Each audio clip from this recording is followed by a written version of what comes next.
We have got our grand star number 1.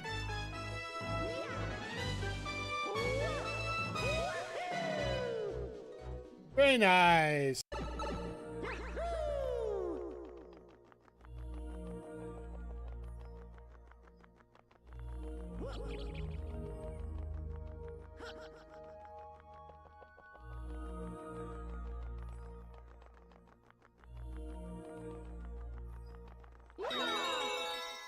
I figured it was somewhat appropriate to check this out with the new Mario Kart movie coming out in a few months. That's better.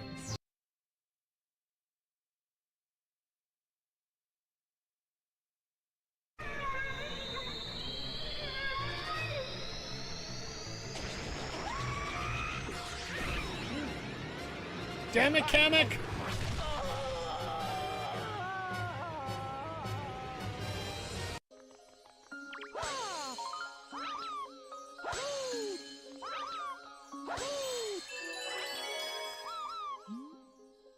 This will launch our shaker. Press Y when you're near one to shoot through space like a comet.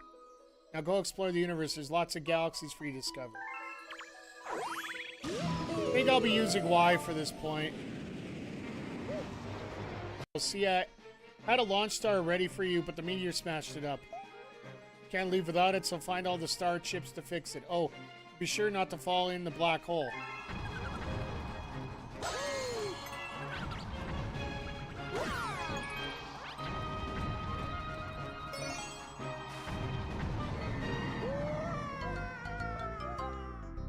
One death, one in. Oh, you jerk.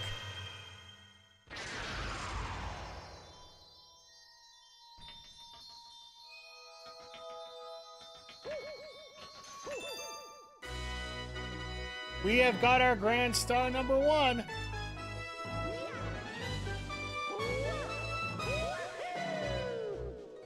Very nice.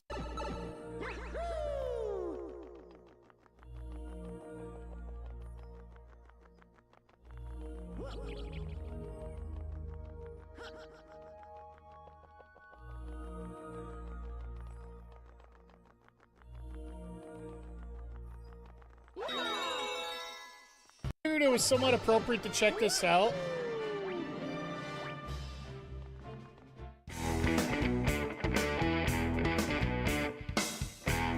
Mike the Ref Melody, Big Bad Boris on the call here tonight. This show is Super Kick! Let go! Let go! Third! Let go! Super Kick Party! Yeah, pay the money for that. No. This life is going great! Let's go! She's healthy. Let's go! Is she healthy? Yeah! Apparently she's back.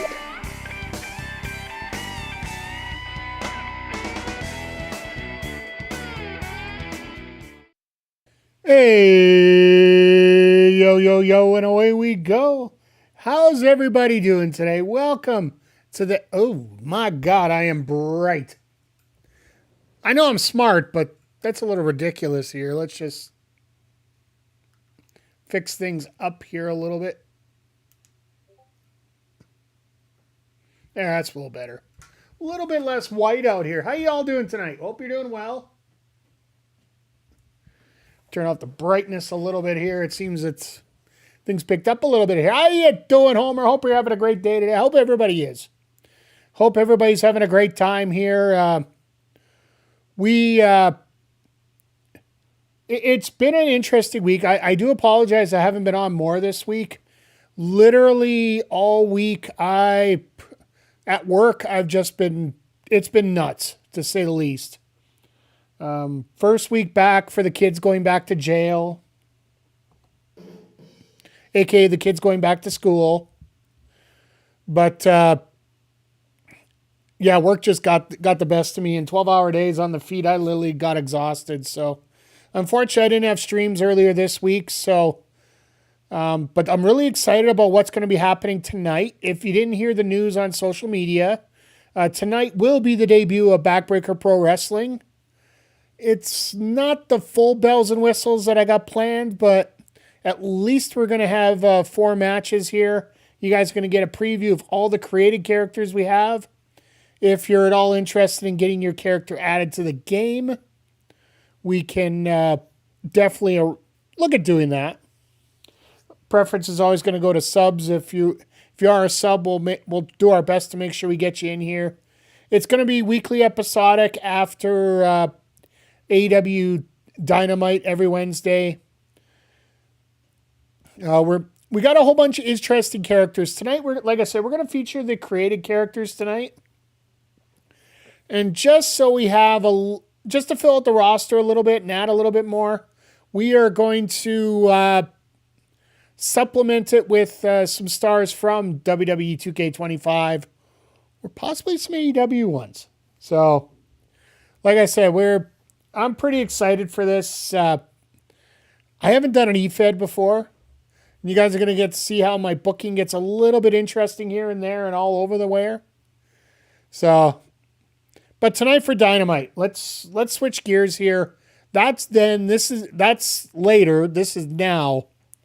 Dynamite should be, it's the first time in a while that we haven't had a named Dynamite. Like we haven't had anything that's, like Fright Night or Christmas on Dynamite on 34th Street or Winter is Coming or any special theme like that. This is just straight old AEW Dynamite. Gonna be awesome. And I think the highlighted matches we're getting tonight, we're getting Marina, Shafir, and Toni Storm, which should be a hell of a lot of fun. JetSpeed and Jack Perry versus The Demand, which I think is going to set up another match between Ricochet and Jack Perry. Which I think those two, like Jack Perry has really showed up to be like a real stalwart here now. After getting his all that time off and whatnot. Due to all the interesting stuff that went on before. But now he's back and it just feels like he's hit a niche tonight. So we got Bandito versus Sammy Guevara, which should be honestly, that match will absolutely, what do the kids call it? Slapping? That match is going to absolutely slap tonight. So that's going to be a lot of fun. Jon Moxley, Shelton Benjamin. Like, for all the WWE heads out there, that is exactly where we're headed for tonight. And then our not main event. I have to say it officially because technically it is a lights out match. Hobbs and Hook versus Swerve and Moxley. So I'm still getting past the logistics of this, but sometimes you got to put your brain in neutral. And that's exactly what we're going to have to do here because Swerve and like this whole match, this whole concept of a match, the concept of a lights match is supposed to be that you do it after everything's all wrapped up, after the show's done, but they're having more, like they're actually having it on TV. Technically, the show's supposed to be over when the TV's off, right? Or are they going to be running super long tonight? I really hope not, but you never know what's going to happen here. So all I know is I'm expecting to have a lot of fun tonight, have a lot of MJF's going to be here as usual. Well, it'll probably be a pre-taped session getting ready for Bandito next week. Because if you don't remember, we got Maximum Carnage coming up next Wednesday, which should be an absolute fun time to check out. It is going to be, it's going to be a fun time to check. Like I said, this show is just, I'm looking for fun. With all the bullshittery in the world these days, you just look to have fun. Can we all just have fun? You know, it's all about fun. We're talking about fun here, right? It's fun. I'm kidding, folks, everybody. No, but how's everybody's week? Like, I hope everybody's had a great week. Football playoffs are upon us, and of course, the Bills are. You're having fun. Of course, you're having fun. How you doing today, Mr. Zodiac? I hope you're doing well. I hope you're ready for your big match tonight, because as you seen on the socials, you are going to be in the main event tonight, along with Madman Goldman. Truth be honest, McGee never gave me an answer to what name he wanted, so I named him anyway. So he's going to be taking on the team of Walker Pipe Guy and Fanboy Brian here in our main event. And yeah, I'm doing okay. Like I said, the last couple of days have been a little stressful. Like work ended up being 2 12-hour days when I'm supposed to be working 8. And I'm sorry. One thing I'm going to make sure of this year, I'm going to do my best to make sure that I organize myself properly. But the last 2 days just got me. So I just said, nope, we're good. I just stayed off stream and worked not a lot, but I worked a little bit on this. There's little details here and there that I've been doing. I updated a little bit of the social media here. But as we get into AEW Dynamite tonight, do me a solid, everybody. Even if you just click on it and hit the like and then just go back to it later. Click on the pinned comment, whether you're on YouTube or on Twitch. It's going to take you to our Pop Shot Awards with Andre and AWS. Basically giving you a rundown of the best in independent wrestling here in northwestern Canada, the Edmonton area, over the last year here. So JR gets his own special intro. I love it. I don't mind having Jim Ross on for a show or two. But those AEW pay-per-views are like 16 hours long. You can't have him constantly going at it tonight or every night.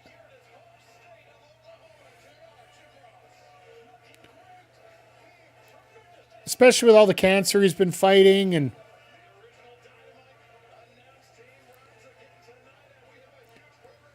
I love that he gets a one-night shot here, and he's going to be able to tell that story with Swerve and Hangman.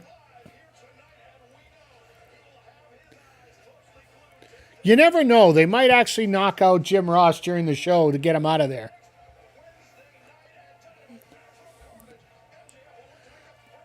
That's going to be a lot of fun. Even though does anybody here believe Bandito's going to win? Anyone?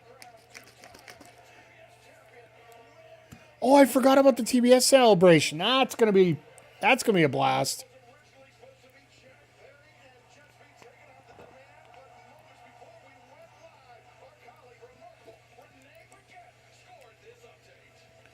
Who got laid out?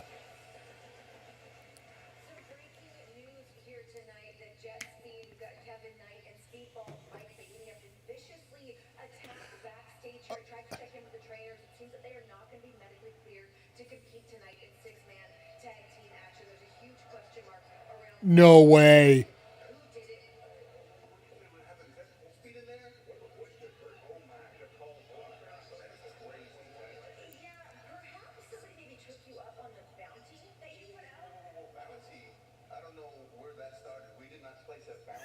Cal's like, no. Just be quiet. No.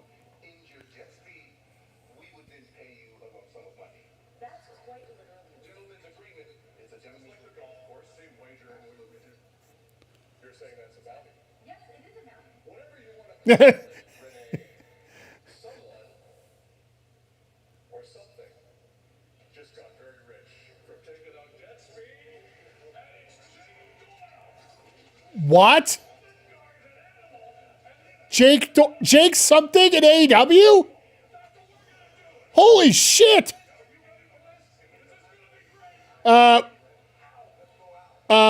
TNA just lost out. AEW just got a win. If you're not familiar with Jake Doyle, I guess Jake Doyle is his name on the indies is Jake something. Man, he looks like in the best shape of his life. He had he had cancer, which basically took him out of action for a while here. Oh, geez, and they're starting with Moxley Benjamin right now. So, oh my God. Folks, get your drinks, get your popcorn. We are in for some fun tonight. And, folks, let me know, what's the best thing that's happened to you this week? Let's get a little positivity out of this. Let's get some good feelings going in here.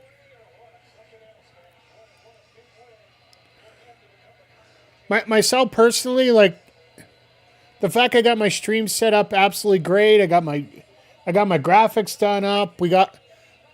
I finally have the background for my new I think I showed it on here, the new set for the new videos I'll be doing. As long as I got everything set up and everything works right tonight, my first commentary video should be up next week. And I'll announce what it is. It'll make sense once I'm just gonna throw it out there before anything happens. So I don't want to spoil too much. So I'll just let you guys have it when it comes out. But no matter what, regardless, you guys coming in here, thank you for your support. Well, I wonder what the story 2026 is going to be this year.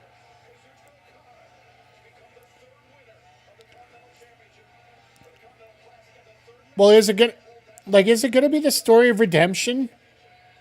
Because in many ways, I feel like that's where we're headed right now. Because you take a look at a guy like Mox, who basically, once he lost the title, lost all confidence, lost everything.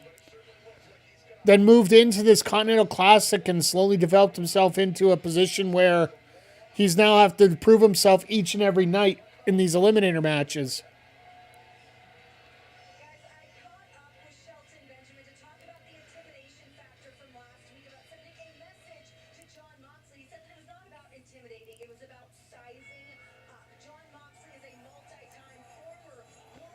Oh, and chat, what do you guys think about the entranceway now?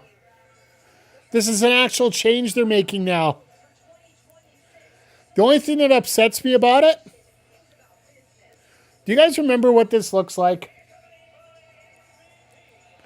Nats, how you doing tonight? They have really gone to, this is essentially the WWE ramp.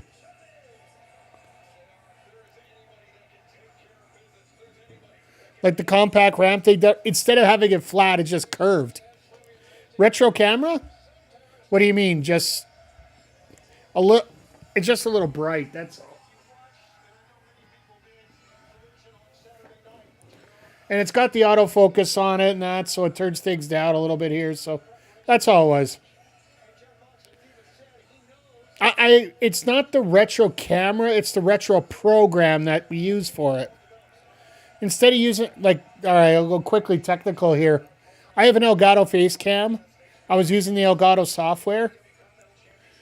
But because I switched streaming programs, I couldn't get rid of the background with the Elgato cam. So I'm using my NVIDIA graphics card to do it. So it's a different program that's doing it. So the brightness settings have to be adjusted and all that. That's, like I said, it's stuff that we need to work on as we go. But this new software seems to be working okay so far. So we still got a few things. A few bells and whistles I'm going to add to it later.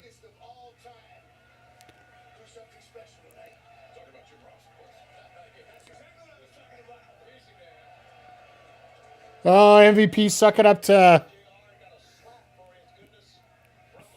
Jake something versus... What do you think of Jake Doyle? That's the question here. Because apparently that's the name that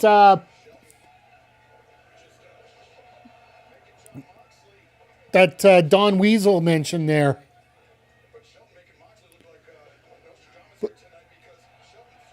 Good for him, but I think they will. I got a feeling him and you also got to remember there's a couple guys on the shelf right now too, right? Like, hell, you got to think what's going to happen with Brian Cage when he comes back.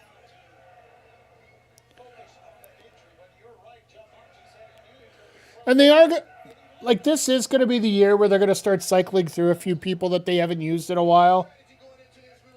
It's going to be great. It's going to be horrible. It could be a little bit of... Is anyone wondering where K-Fed is not anymore when they go back to his real name, a.k.a. Eddie Kingston?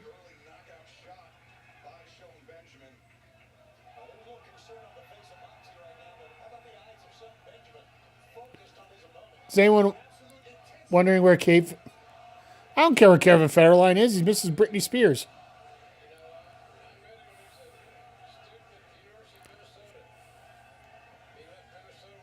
Unless I forgot that, but good to see you, NWF. How you doing tonight? No, I just don't think Jake's something that gimmick would get over that well here. It's a cheap pop. I get it, because something's doing something. You speared her twice? Ooh.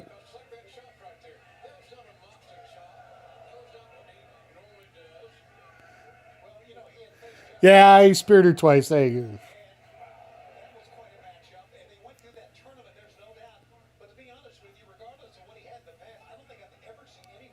It's back in the same company as old type. That could also be it too, right? Like, I do think a lot of people underestimate how much. Sorry, I'm gonna get the 411 on this right now. Contract expired January 1st.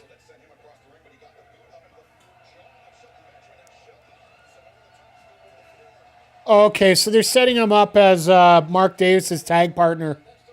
MJF has a lot of pull on AEW.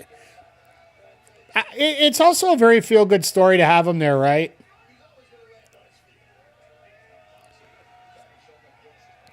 Because he did have cancer, he pulled through.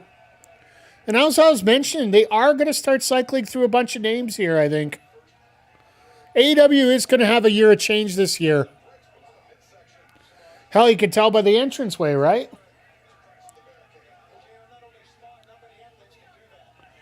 But yeah, just... You might see some... Oh...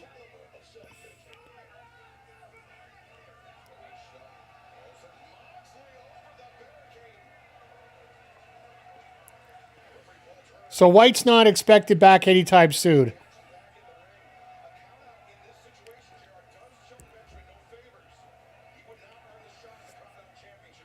So, unfortunately, that's bad news.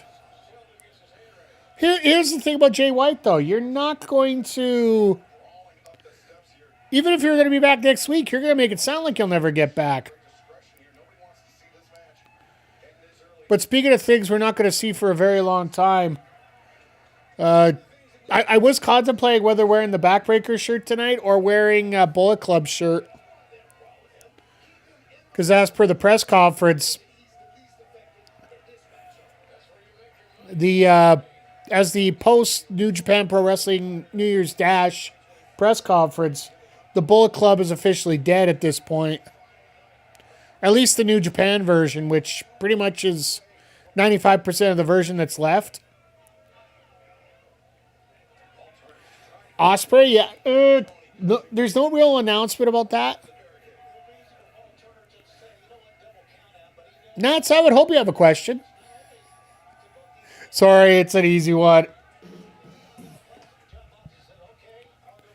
Ospreay, I don't know when he's coming back, to be honest. Why do we... It's a feel-good moment. It's also a way to get a little bit of separation, maybe possibly set up a future feud out there. They could also be planting seeds for Forbidden Door, if they're going to have it again. Because if they're going to have it, they better have it for real this time, not what happened the last few times that they had it here, right? Because what, last year they had, 2 wrestlers that were from New Japan on it? So now Andrade and honestly, I don't worry about the interconnecting storylines at this point. Because here's the thing. Promotion A wants to do this. Promotion B wants to do that.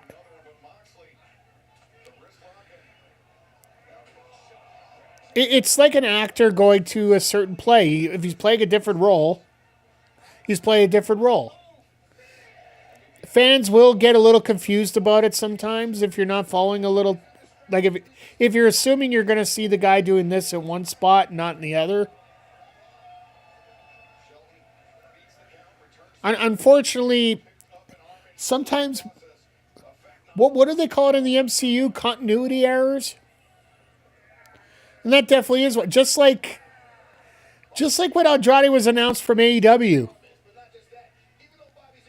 Because I'll break it to you. You ain't signed with AEW because he ain't here yet. However, Tony Khan was in an interview today and said, well, it seems like it's a pretty good thing that, it speaks well for AEW if he's mentioned as an AEW guy, right? We're going to have a pretty good chance of signing him. My opinion, he might actually be signed. They're just hiding it right now, which I don't blame them. Glad he's at least work. Absolutely. Like, apparently they can credit Rush's lawyer, who is not the Beast Mortos. Who the hell is in charge of TV again? Screwed up the picture.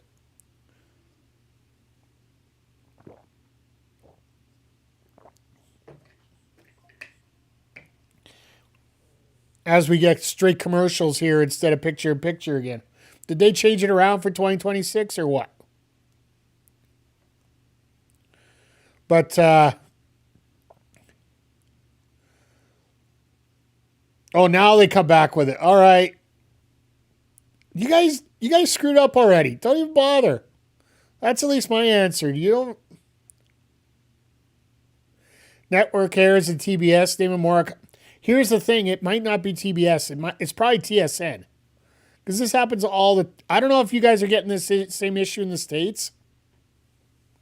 And now they changed the picture screen. They zoomed in on the commercial.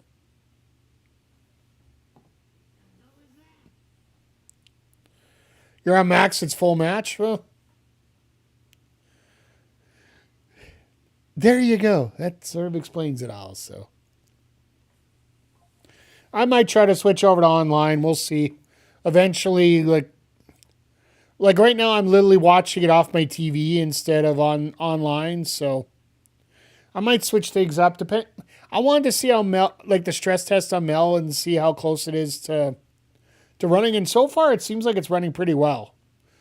Like, we've had 2 streams on it so far. We're gonna have we'll have a gaming stream tomorrow, and we'll see how things go from there. We'll have a gaming stream tonight. Don't pay for it. Shh. We don't want to let the secret out. If AEW sometimes watches this channel, you never know who else could be lurking in here, right? But all in all, like, once they get this stuff cleaned up, because, it is just, it's technical issues, and if it's ever a technical issue, it can always be worked out if people are willing to look at it, so. We'll have to see how that goes, and I'm just looking forward to AEW progressing in another positive light next year, because wrestling's always better when there's more promotions doing things. I'll gladly take it. That means you get to meet Ospreay. So, no. Not allowed. Not allowed any of that.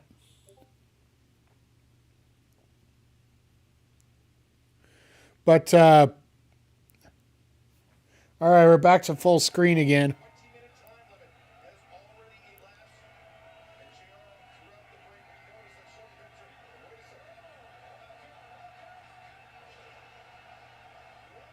So now, what if Fletcher hits on you? Nats. All right. The only thing that's going to save you to have that happen, I got to see if I find this.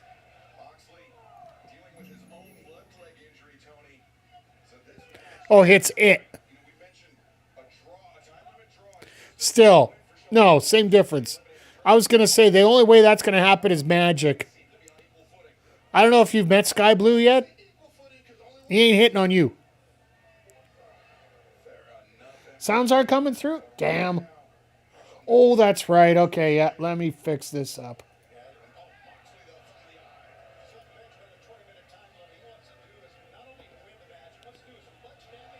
Is that coming through?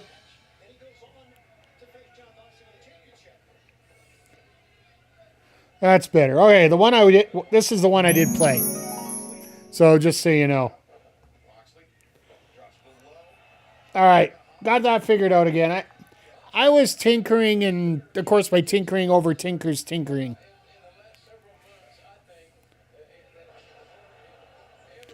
Oh my God. That wasn't even. That was just. Please.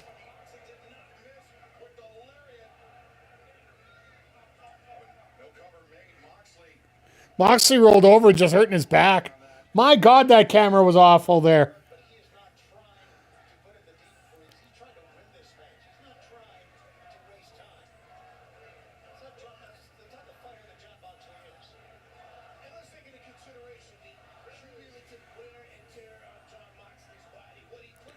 Like, at least Moxley realized it and just like, no, I'm going to just crap on this guy right now.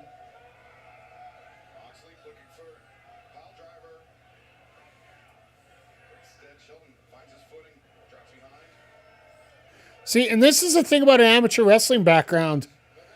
You let Benjamin get in behind, just go that. I do believe so. I don't know if these two have ever met in WWE. I'd have to... Let me see. I'm going to quickly check Cage Match while you guys are here.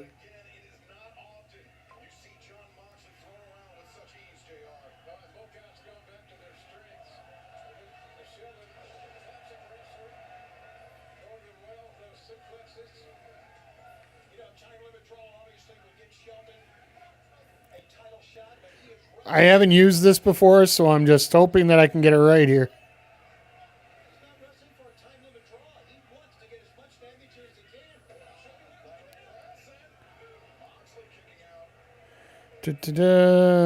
Matches.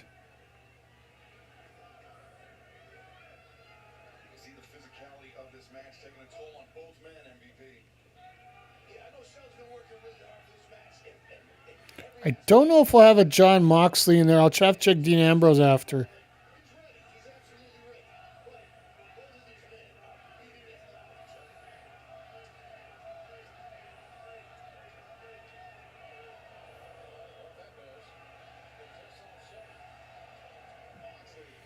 The only time they've been in the same match together is a Royal Rumble back in 2019.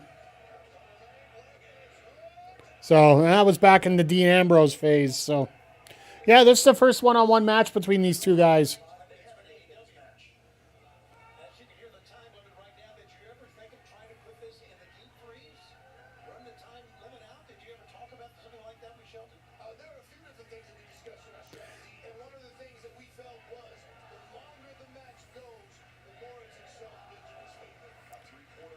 Yeah, go Bills. It's going to be of course, the NFL playoffs work out that the Bills are playing the one time I can't watch the game at all because I'm at work. The Saturday at 1 p.m. spot Eastern. So I'll just pray and hope that they make it to the next week. But that's the same spot that the Bills get every year, so... Like, the only time they get anything different is back when they take on the Chiefs, right? They get that afternoon game on the Sunday. So here's a question for you, chat. If any of you are football fans, which playoff match is most anticipatory for you?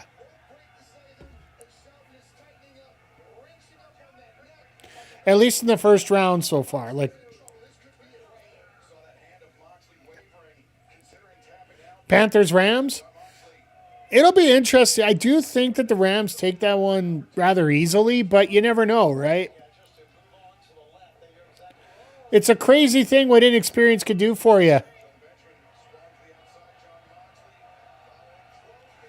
I think if the Panthers can get any sort of confidence in that game, I think it's going to be a lot of fun, and I think it's going to be a lot of fun for the Panthers. And the more fun that they can get, the more opportunity they're going to get to win that. The tighter it is, and the more closer the game is, I think it's the Rams' advantage. Panthers won against the Rams a few weeks ago. Matthew threw, yeah, but playoffs are a whole different cat. All puns intended there. He hits Pater out of nowhere. Moxley shoots his shoulder up. Hell of a match here going on right now, and longest rivalry in football history, Bears versus Pat. Well, for us, it doesn't matter. It's all on TSN, so I get the win regardless. To me, I think that's going to be the best match of the weekend. For the fact they're going to get like 500,000 points in that game.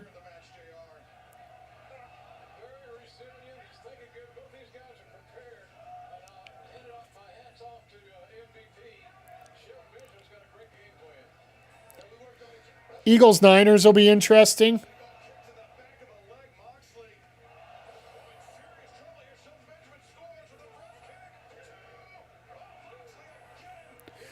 The funny part about this is eliminator matches, the advantage goes to the challenger, actually.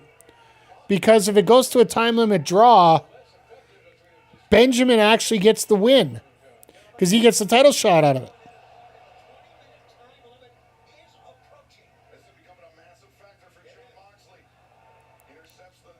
Want to see Houston kick Aaron Rodgers into retirement? I just hope somebody hits a kick.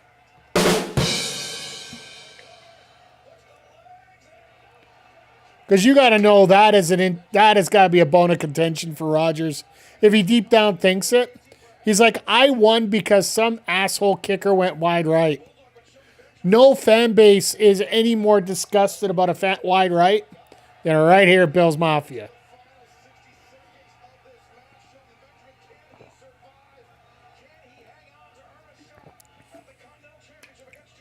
Because without a doubt, wide right, yeah.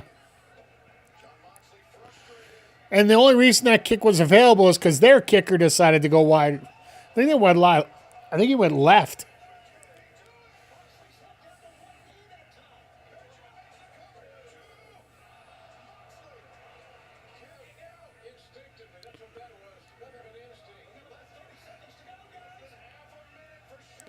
So what, did Justin Roberts' mic go out?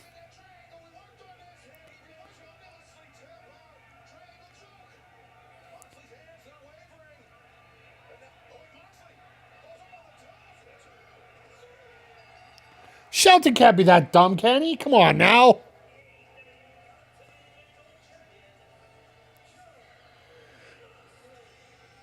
Wow. First thing in my mind, Shelton can't be that dumb. He's got to hear that ref count. He's friends with MVP. Hey. Please be very careful, attention spandex. I got you booked in a tough match. You don't want to get beaten up before we even start. Which, by the way, if you haven't heard today, we are having the debut of Backbreaker Wrestling after Dynamite tonight.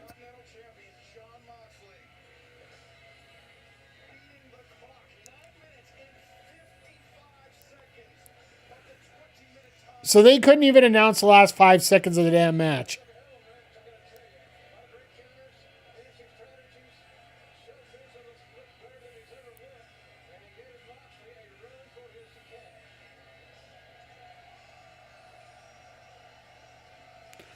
This was a very good professional wrestling match. I will say that regardless.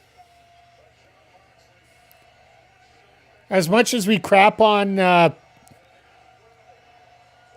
what possibly could be some production stuff there, That still was a hell of a finish. Or just a hell of a match. Sorry, the finish a little different, but...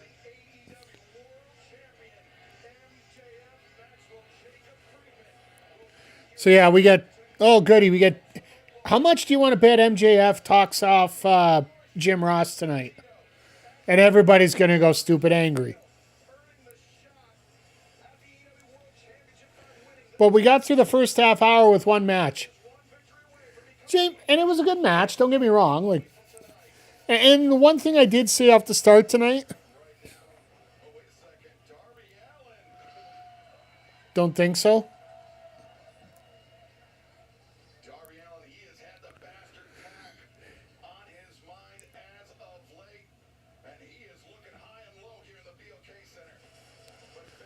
I would suggest going to check out in Europe for Pac. Oh, we're getting a Tanahashi video for tonight. That's cool.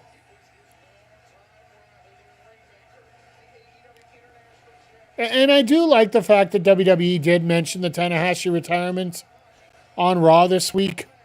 It would have been nicer if they would have been able to, actually show some footage of it, or even footage of him, period. But I get the politics involved, which politics suck. I'll be the first to admit it.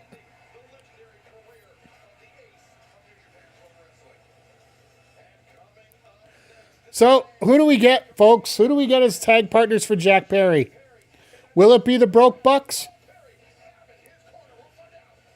I have a weird, funny... The Bucks said they're gone for a while.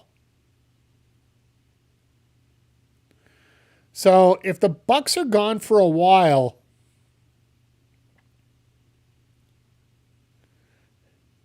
What? Politics sucks? Yes. Definitely, without a doubt, politics do suck. We don't need to get into any more than that, but, it was more... We were... Sorry, Zoe, if you were out for a sec. We were talking about the politics between... WWE, AEW, New Japan, they were showing footage of the Tanahashi retirement. And it just, yeah. It frustrates me a little bit, especially with the fact that Shinsuke was not able to go. So they literally made him tape a 1-minute video. I think Shinsuke's going to be in the same boat as Tommaso Ciampa. And I do think, and this isn't just a take on WWE, I think it's going to be a take on AEW too, because both sides have these issues with a lot of people. And a lot of it has to do with playing time. I think you're going to have a lot of people just up and decide that they're not re-signing a contract when it runs out. Like earlier I think it was late last week. Tommaso Ciampa came out and said that he is not re-signing once his deal runs out. Does he want to spend more time with his family, or does he want to jump to an AEW, a TNA? I could totally see Tommaso showing up at AEW. Like, eventually, I would expect AEW to be like a PWG, just with a lot more to pick from. And let's face it, Tony Khan, all the concerns about Tony Khan's booking have seemed to disappear over the last year. Yes, there are some... Don't get me wrong, he's not perfect. He's far from it. There are a lot of issues, especially when it comes to the women's division, the tag division. I honestly feel that a lot of the women's booking is also directly related to the network. And yes, I understand that Netflix or the CW decide that they want X number of, they want certain levels of stuff. I honestly feel that TBS, TNT are a different group, that they want... They don't want women's wrestling in some way, which would absolutely be dumb, but this is also the same one that didn't watch enough to understand that Jay Briscoe should have been on TV sooner. I know that could be a bit of a hot take, but I do believe that I don't give this network any credit based on the fact that they did bar Jay Briscoe for as long as they did. And now you can see what's going on between him and Mark Briscoe and all that. Kenny Omega returns. He'll come out after the main event and challenge. I'm assuming that's going to be the Revolution main event.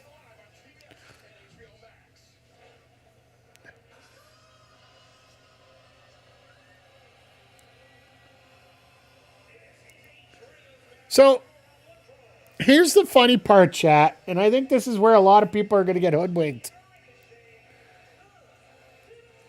The Bucks, when they made their announcement at Dynamite on 34th Street, when they had that backstage segment with Kenny Omega, they specifically said they're not going to be able to wrestle for the rest of the year. The year was 1 week.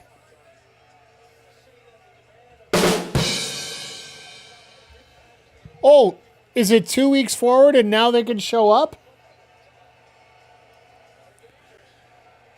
Honestly, I'd love to be floored to see that it's a brand new team. New year, new call-ups, new talent.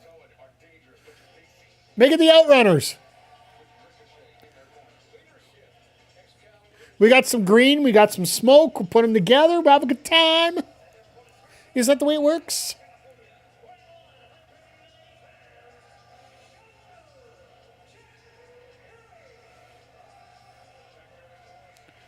And the other thing is, who's working with the demand?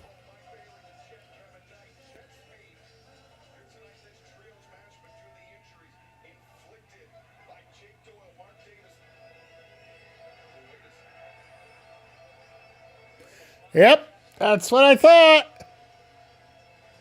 They got the original Tron back. And watch this crowd going nuts.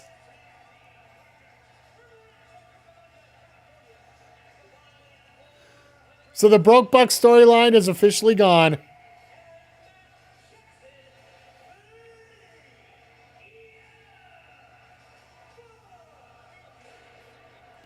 Proper pyro, proper everything. Can I be... There it is. There's the Bucks. Yeah, I had a weird feeling that these guys are going to be here for this one.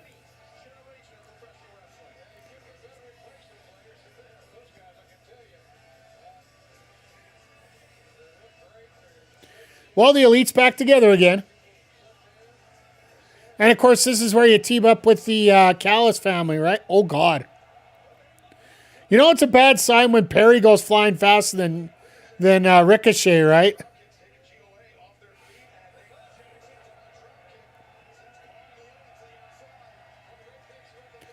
Oh, my God. Who? Freaking Ricochet, seriously. Gets smacked in the head, and he's like, uh-huh, yeah, good to see you. Ooh. As he's falling down.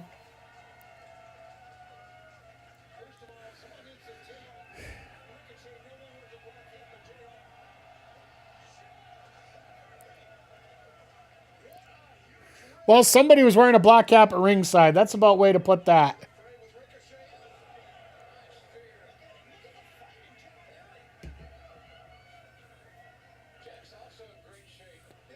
No, it's pretty awesome here watching what... and I do feel that eventually the Bucks can't be blind to see what's going on right now. Especially with the tag division and just how it's not being... It hasn't had that level, right? It hasn't had that flair. It hasn't had that snap that we're all looking for. In many ways, I do think we could be on our way. And I know a lot of people poo-poo on it a little bit. But I think we are going to be getting a little closer to the Bucks versus FTR. As crazy as that might sound.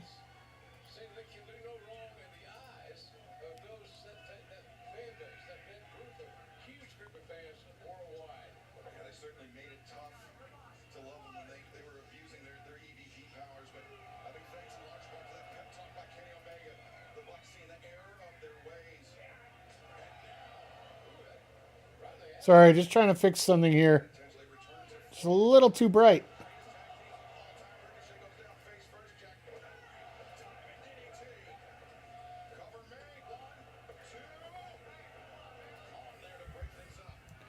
Let's see if this works a little better.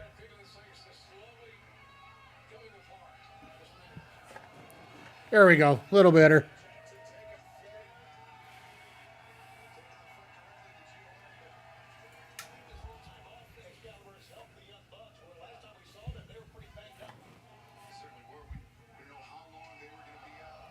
Yeah.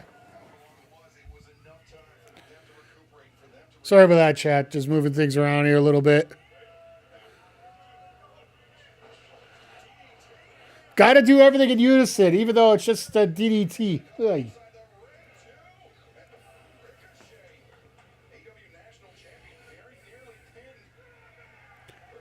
But once again, everybody, thank you for being here. Appreciate all of y'all.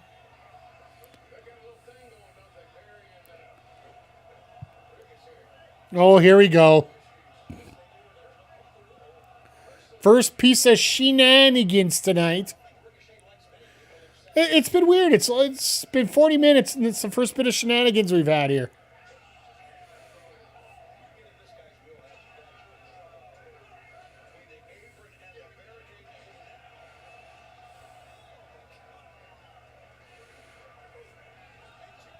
And Samson's wearing them now. Samson's at the table there. He's like, God damn, get these. Quit doing that to me. Now they got to fix this, right? Oh my God, they fixed the picture-in-picture. It only took them one commercial break to do it.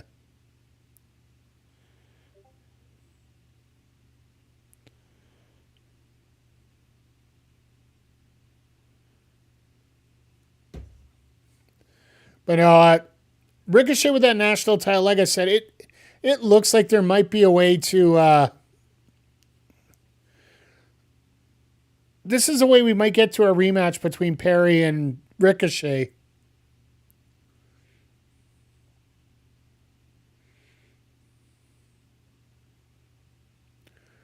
Actually, that was pretty smart there by Toa Leone. Second that Perry gets back in the ring, big splash.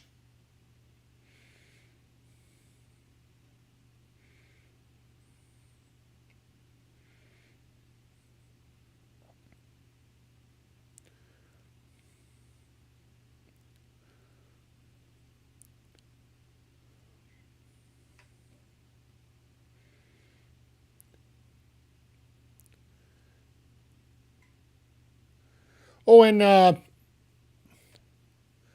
just thought about this because I forgot I was going to set up a wheel, but I didn't get a chance. So I'm going to give somebody a bonus here. Hey, Chris, I know you're in the chat. For tonight's main event, I want to have something special. So you already know the matchup. What stipulation are we going to have? What kind of match do we get tonight? Since you're here, you get the option to pick it. I would recommend not doing a ladder match just because, you know, I'm not putting the title out there yet. So it's going to be an exhibition match right now, and you guys get to see. The other thing I'm doing for tonight is I'm also trying to let everybody get a chance to see all the characters so they can sort of see what the, see if they want me to make any changes to it, or I know PJC said he wanted to see if he could recreate his, but not that I've shown him anything, but he wanted an opportunity to do his, so.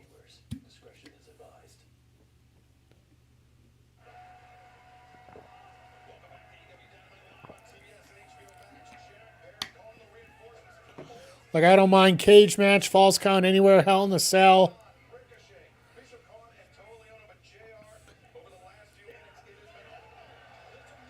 Eventually, we will get to War Games.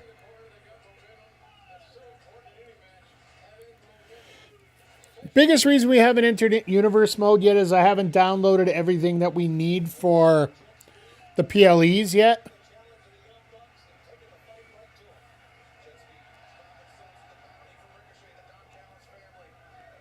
Tornado tag? Got it. We will do that, sir. However, I will say this. It may be your first time together, but I think you're very familiar with... as you two work together, you will be very familiar with each other.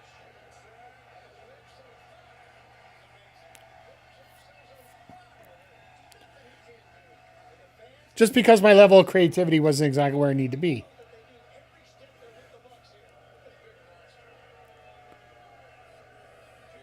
It'll be better explained when you see it tonight, so.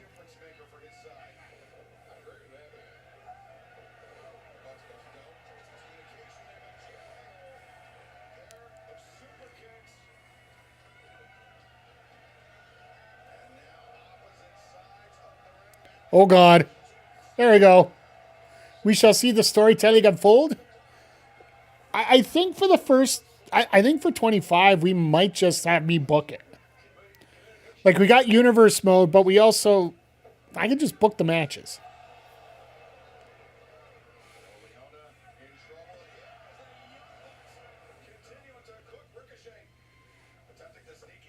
Oh, God. Stream rules, maybe more. Okay. You let me know which one you want to pick.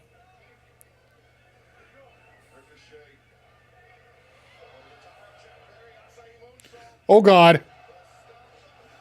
Ricochet with that bump off there. That was pretty amazing.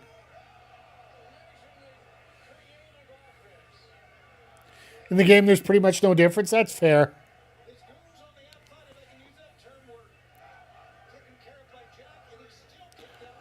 Crowd just yelling, that was 3. That was one. I'm usually the guy in the crowd that's yelling, that is 1.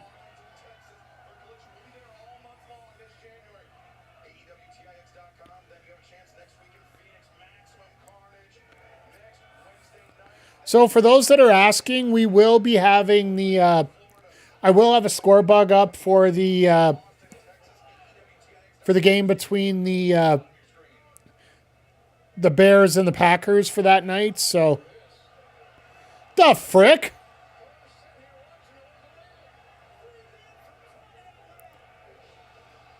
All right, well... Team Elite is dead. That was awesome right there.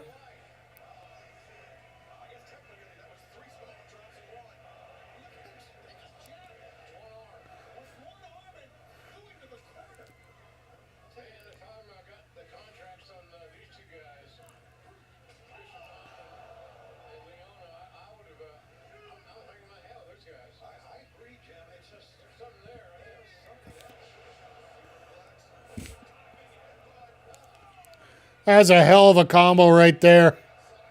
What's Ricochet got? Springboard 450 out of nowhere. Let's just... ran out of nowhere. Let's just throw that up there. Jesus.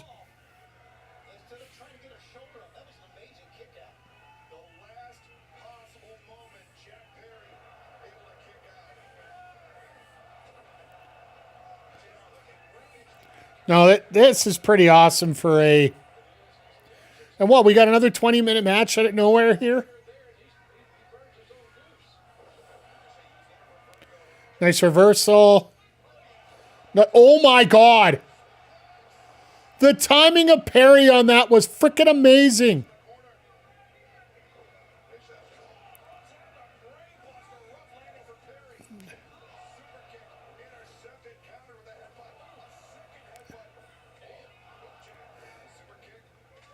You get to kick. Why are you kicking a Samoan in the head? Toa Leona getting a kick in the head is nothing.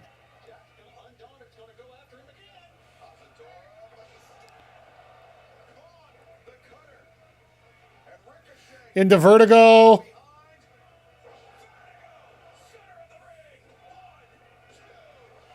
And the Bucks get the save. You know he's not going to get the same ending twice in a row, so that makes a lot of sense.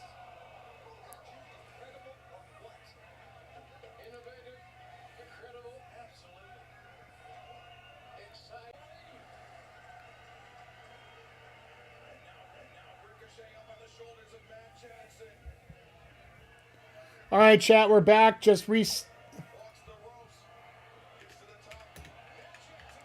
Let me know if you see me if we're back here. Because that just literally disconnected for a second.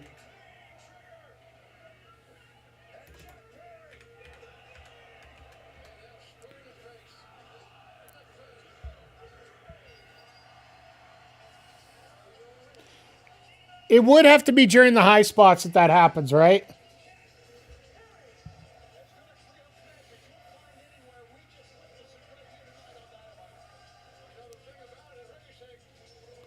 Yeah, sorry about that, chat. I don't know what happened there. Just literally just came up and said temporarily disconnected, reconnecting.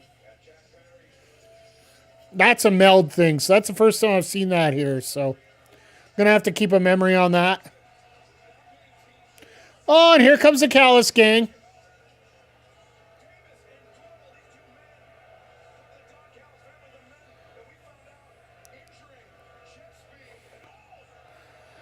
Yeah, I'm just glad the Elite's back together, Jay Quick. By the way, good to see you tonight. But the fact that we got Jake Doyle as a new character here, a.k.a. Jake something.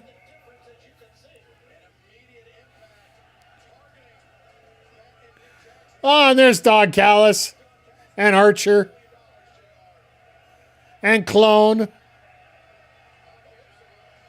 and an injured JetSpeed with weapons.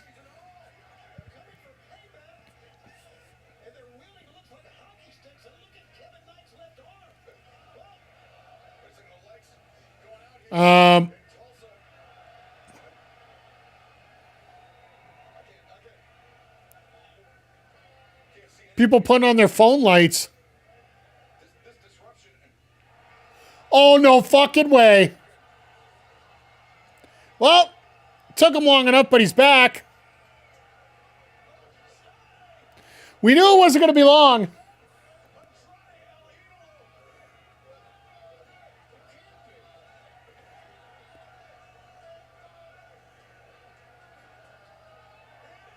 Now he's back. And he's properly back. Oh.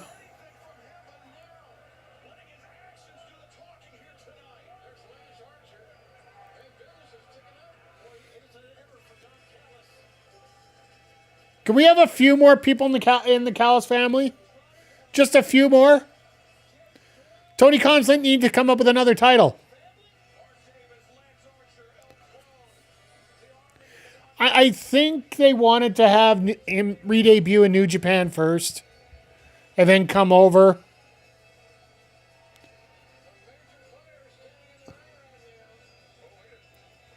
There's your major player.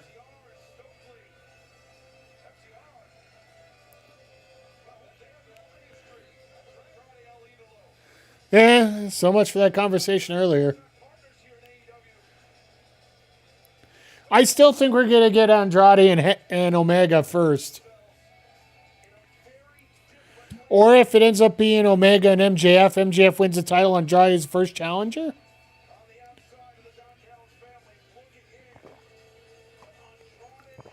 Because Omega still wants to kill Callis, right? Like, could you imagine what Omega would do if he had 10 minutes alone with Callis? Probably completely opposite of anything that anybody would ever do with anybody else, ever. I love how Andrade's in the ring. He's like, I'm here to stay. My lawyer said I could stay. All my friends said I could stay. Except for Oklahoma, because nobody ever wants to stay there.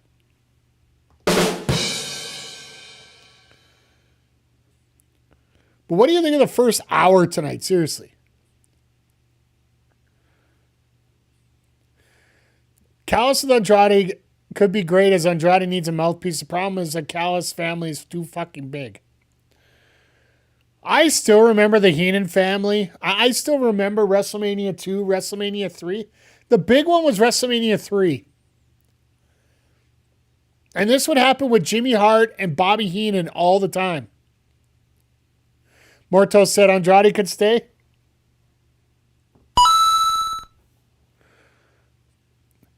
Hey, if it's going to bring the money, you might as well, right? Oh, we got a full commercial for Dynasty now. Or for the Canadian tour, for that matter. Good on TSM for actually getting an AEW commercial on an AEW show. You know, gotta get that money going. But, no, I think those two will work very well together. I think the story with Omega will be a lot of fun. But no, back to WrestleMania 2, WrestleMania 3. You can actually watch as Bobby Heenan and Jimmy Hart, they will literally have a set of coats writing what's now known as Gorilla. Back then it wasn't known as Gorilla because Gorilla was still alive. They'd walk backstage, he quickly changed his jacket, he'd be right back out with his next guy.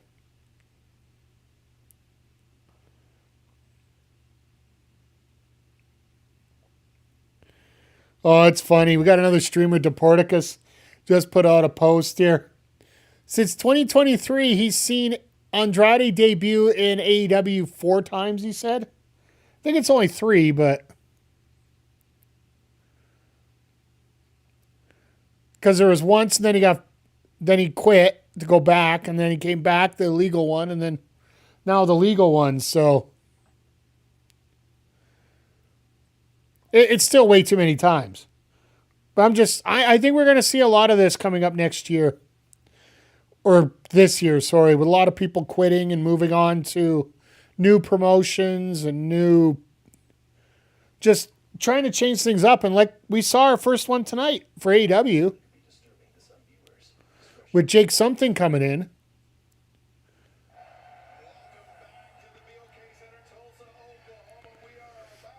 I do like how everybody got trolled on Monday, thinking that Jericho was going to show up.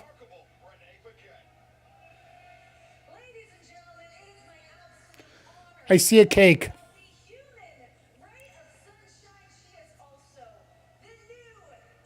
Why are there streamers in the dip?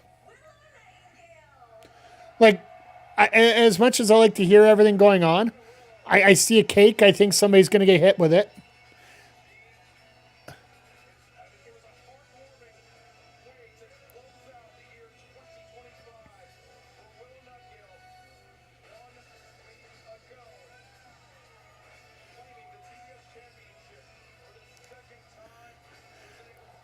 Chris had a confetti streamer. It did work. Nice.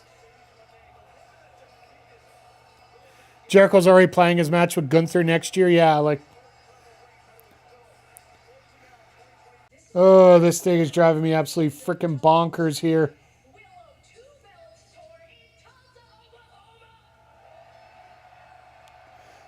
So the power goes out in Oklahoma and my stream goes for a second there. That's not good.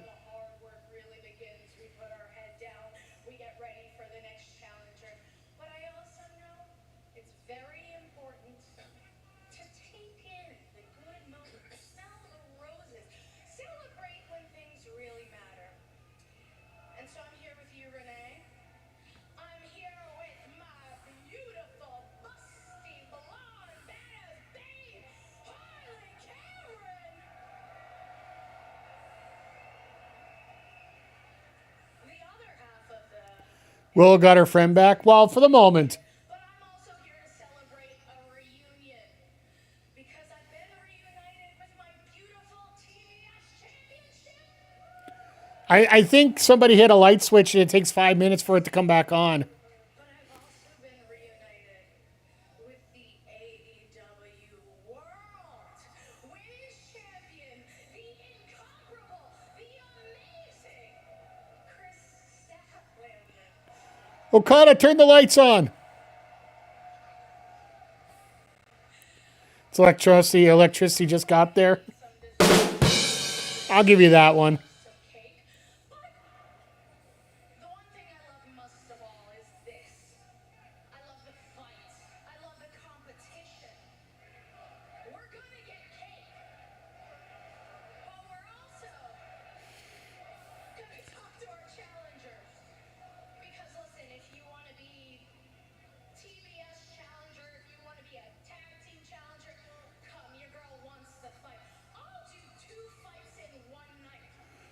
That's going to be probably arranged.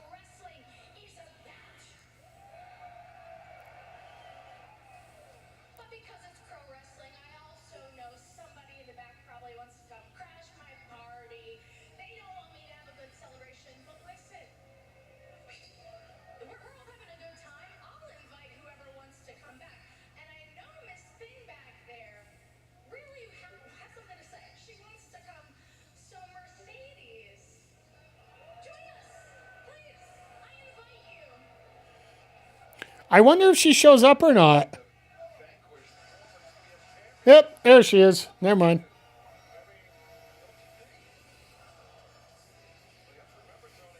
Watch her be as disheveled as the Young Bucks were.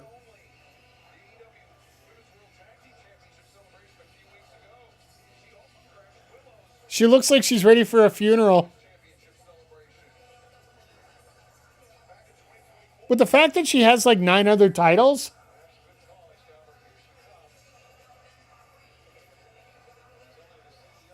And Harley's just chomping away. Just, oh well. Willow can talk this one. I'm just going to enjoy the snacks.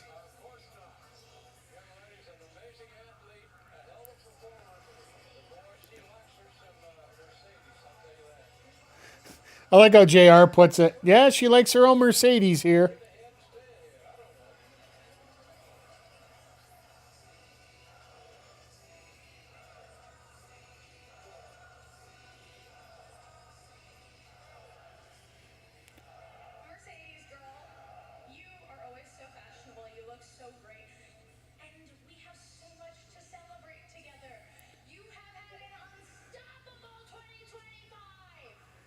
Just lurking, but this is hilarious as someone who lives in Oak. Hey, you know, by the way, good to see you here, Kat. And yeah, just it's been a very interesting segment, this one, and just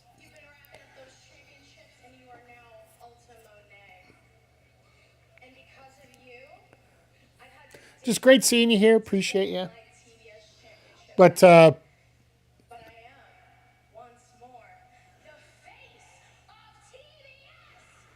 and Mercedes is going to be a face of cake in about 5, I think a couple minutes.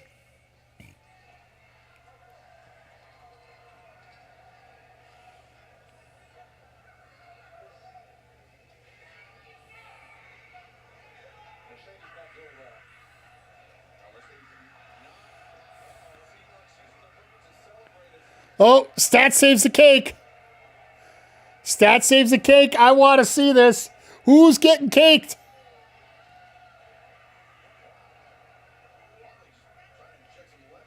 Oh, there's Mercedes. She getting caked. Oh my God.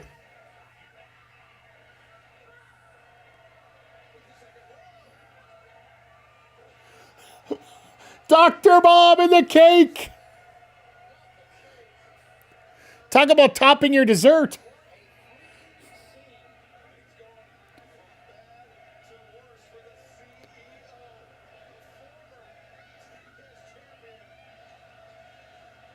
Everybody just cheer Willow at this point.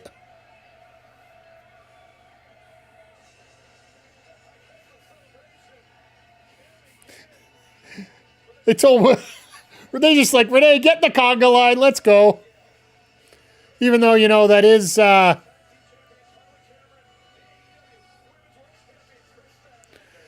you know, Renee is supposed to be Mercedes' personal interviewer. I think that might be forfeit after this.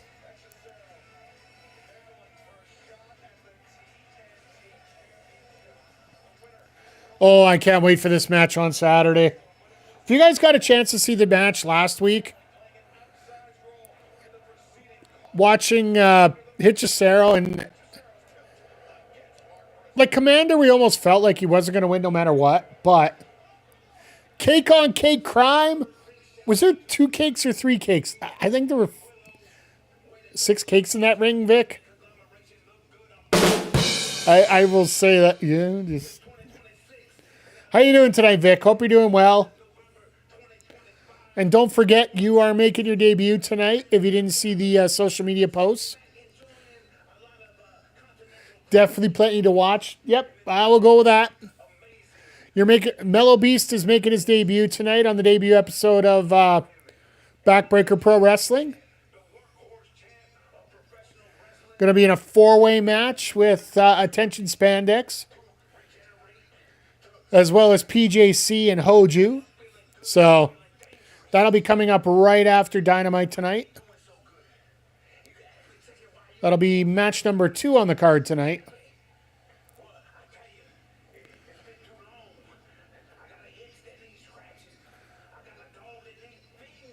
We all know you're fighting on Saturday.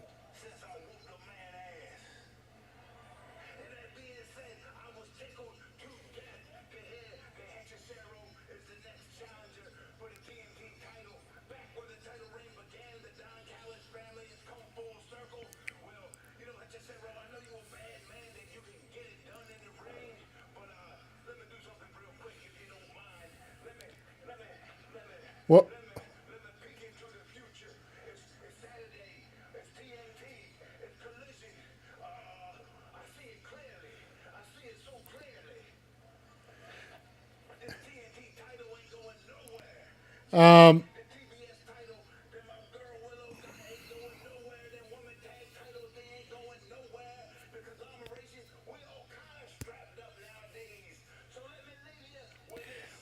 I really wonder if Briscoe realizes that Hechicero imitates a fireball, not a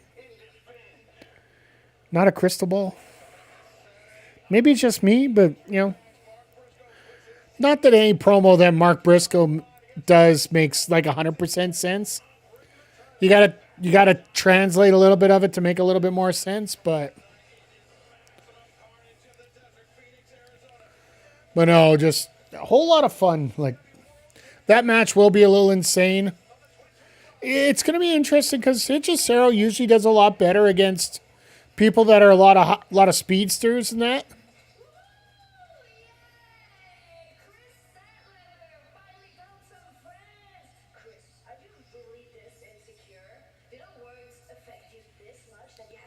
Wow. I was waiting for that.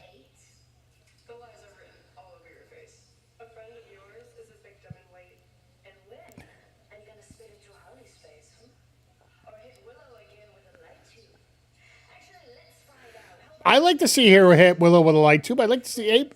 Oh, by the way, congrats. Oh, AEW Women's Champions.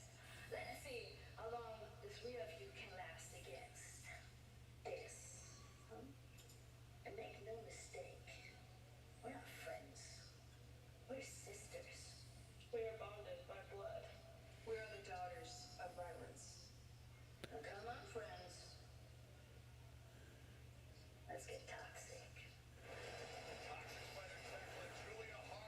That definitely is going to be a meme moment. That little group photo right there, that is definitely going to be screen kept, blown up, gift, and yeah, all that great stuff. So, hey, Sabe!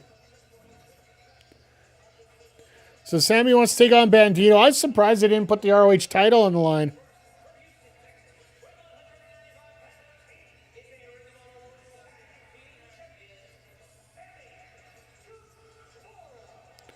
Where's your tag title, bud?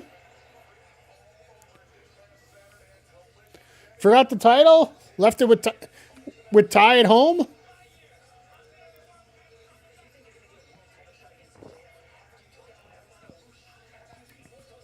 I love the mustache, though. Just a nice little pencil-thick mustache just to know that you have it there. The Triangle of Madness can come and beat me up. I will definitely throw that there for you.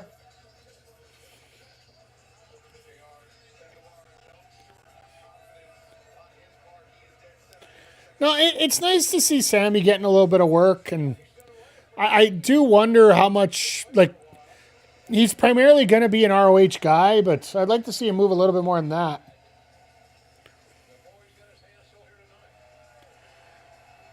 But But yeah, taking on Bandito, that is definitely a step up from what he's been doing. Not that I don't think he can handle it, but...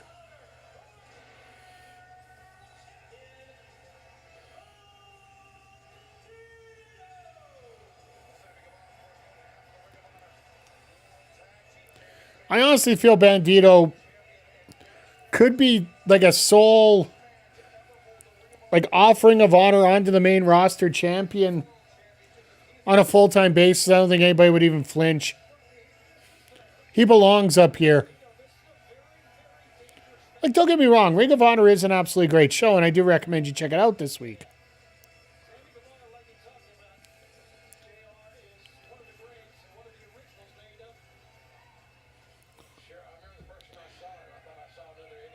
I see people already saying that they really they missed the Broke Bucks. It's like, shut up. It's not that bad.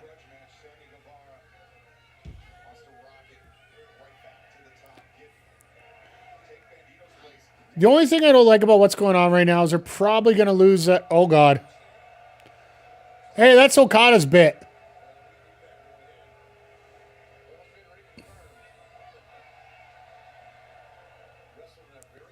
That's Cash's bit. What are you doing? These guys still in gimmicks left, right, and center. Embarrassing.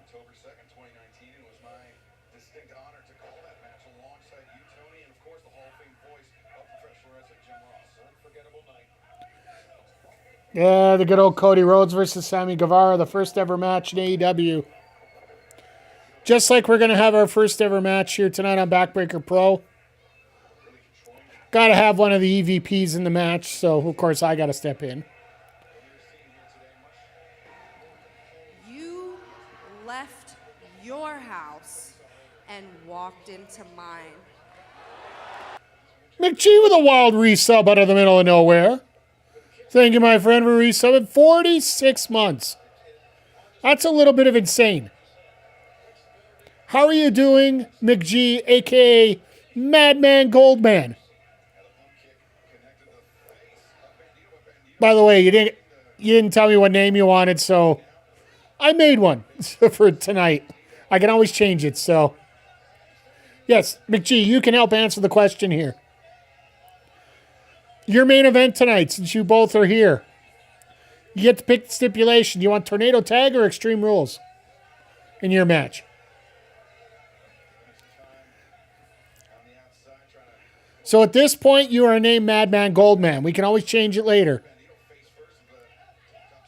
Because this... Oh, God. Sammy Guevara might want to trade in his Steve. Tornado Tag? Okay, got it. We will do that for our main event here. And hopefully for the future, we will have a wheeled setup. That is one of the things that Mel gives me as an option. But we'll talk about that a little bit more going forward here. So,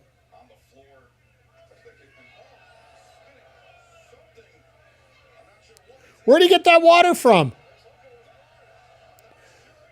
I hope it's water.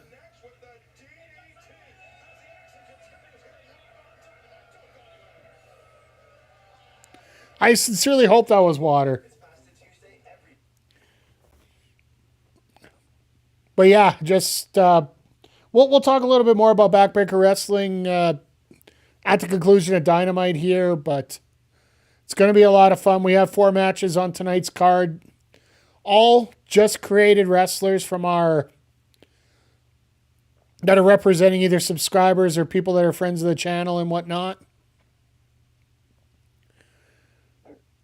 And next week, because, you know, there are some people that might be wanting to get in and just get some late entries in. And I got some factions dealt together that you'll announce the names, but you won't know the teams.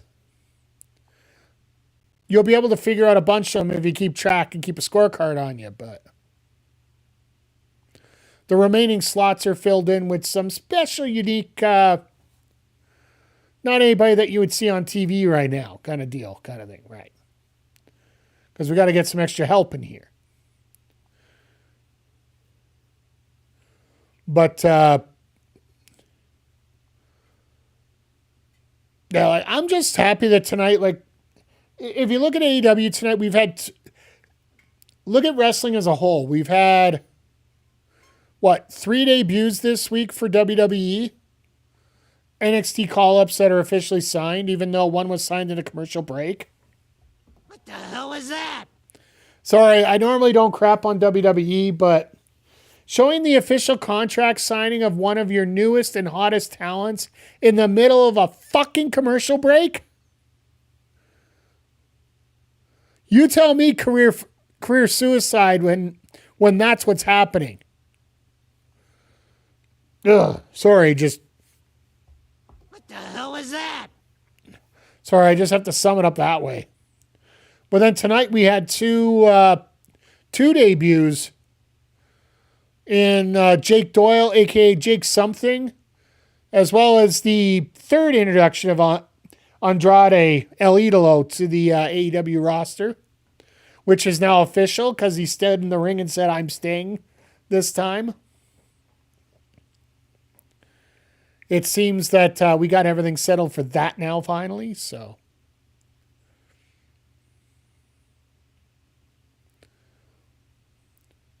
But yeah, other than that, like, solid matches. The Bucks are back to their old gimmicks again. I know some people were upset that the broke Bucks weren't around anymore, but don't kill a story. Once a story's dying, let it die. One thing I hate is a gimmick that goes a little too long and you don't know when to get rid of it or change it.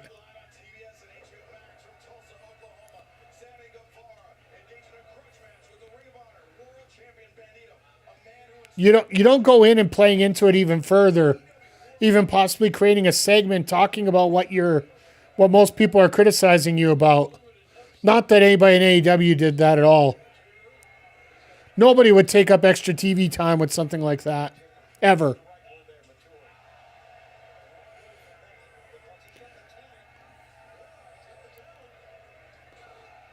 No one would put down roots and set up a tree like that and just try to hog the spotlight all the time.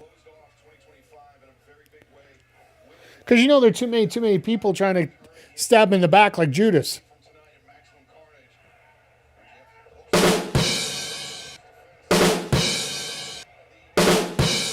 I'll get them all out of the way right now for you.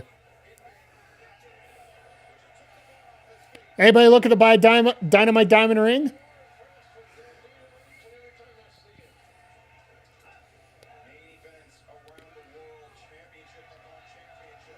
I might take a look and see what one of those are like when they come live here, but like I got to remember they're only 4 months away from being here, right?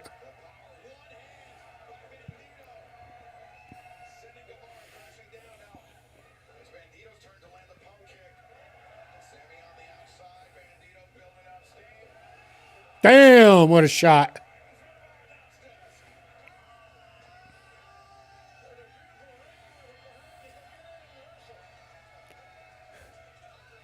JR, you're not supposed to be giving shit to the face. Hey, it's a beautiful ring now. Get in and wrestle. He's one of the best wrestlers in the damn company.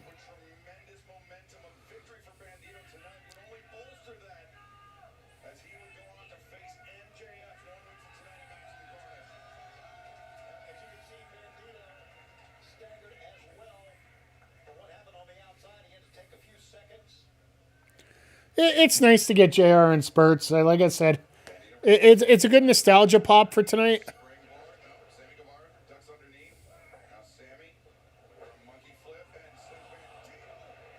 I think that was supposed to be over the rope, but that would have been an awesome bump if he could have got himself over. Oh shit. Well, somebody get their gloves on.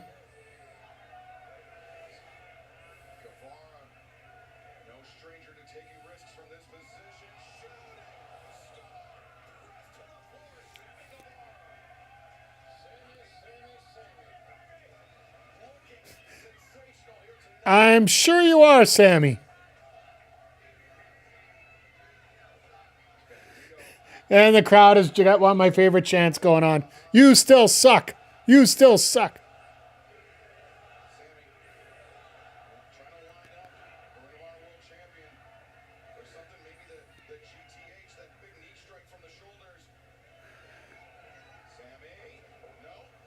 Blocked. Reversed.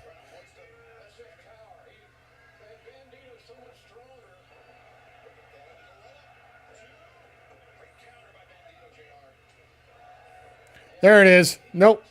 There it isn't. Cody Cutter out of nowhere.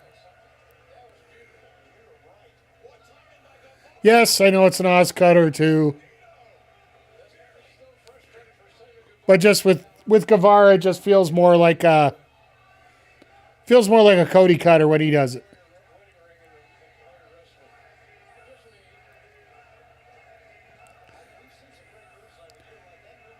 Now, this match has been pretty decent.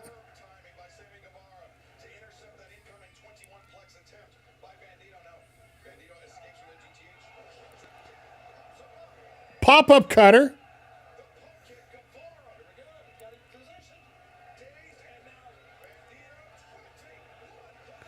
'21 flip through. I forgot to get the bird counter set up. I'm sorry, guys. Now I remember what I needed to do. Oh God, that is a beautiful DDT.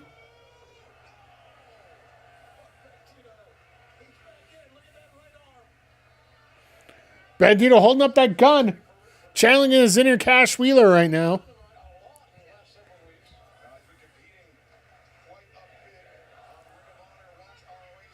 I'm just surprised Bandito hasn't taken more time off. With the fact that he's had that, had a history with that shoulder being an issue and whatnot. Like, I guess he got like a week off prior to the, no, he didn't even get that. Because I was going to say, you get the end of the C2, they had the Battle Royal, right?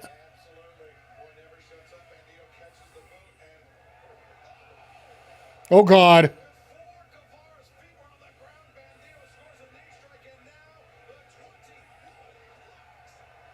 That's done. Well, Sammy did a hell of a job tonight putting Bandito over, getting him ready for next week.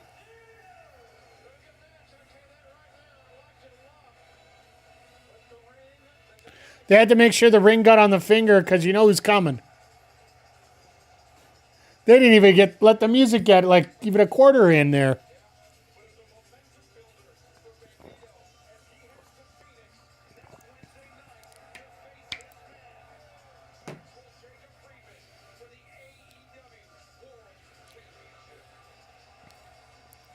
Well, they ain't pissing around with the pyro.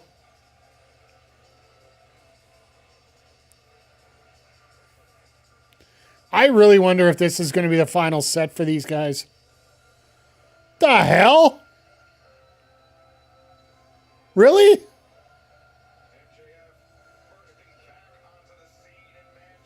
John Schuyler is getting the manager position?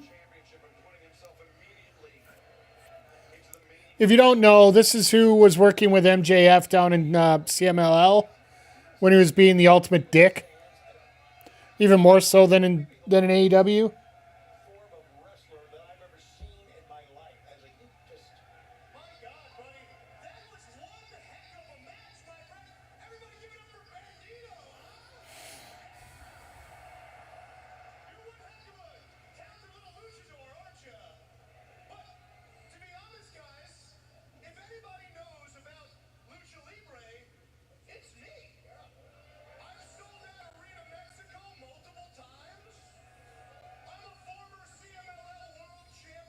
It's true.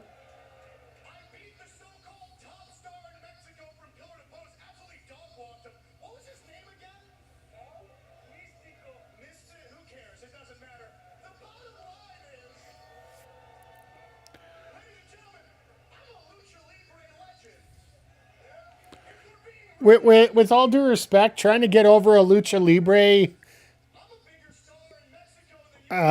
story, accolades, everything in the middle of Oklahoma. Huh? What?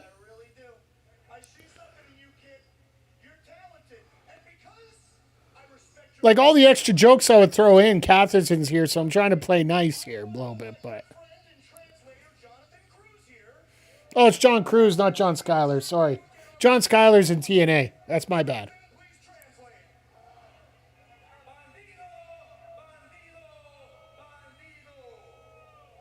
Muchas felicidades por otra gran victoria aquí en AEW Dynamite. Sí, ambos te consideramos un luchador sido bastante bueno, pero no te comparas con el máximo exponente de esta industria, MJF. El mejor campeón de AEW, MJF. El mejor campeón del Consejo Mundial de Lucha Libre. Digan conmigo,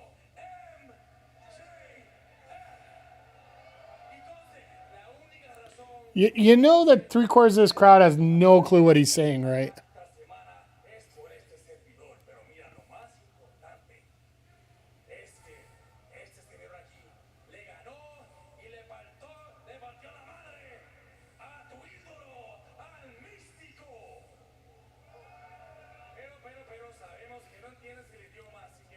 All right. Well, then Cruz is trying.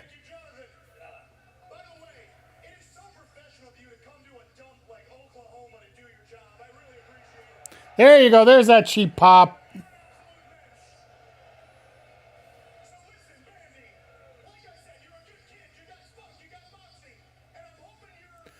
Oh, the blow goat sign got signed away.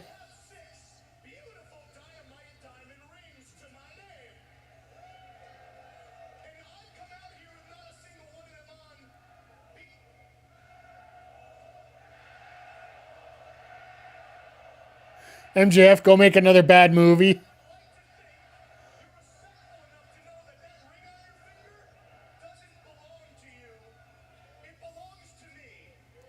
Uh-huh.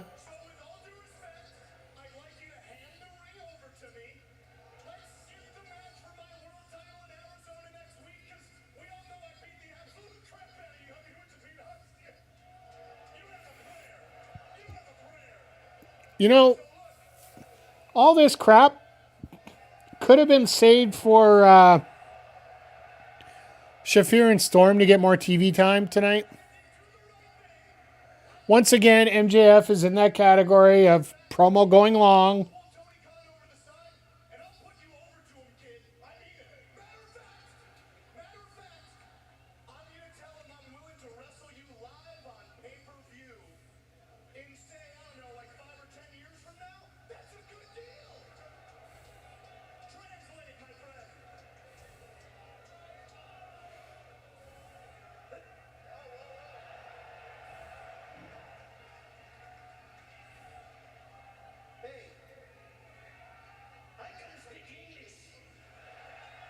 I speak English.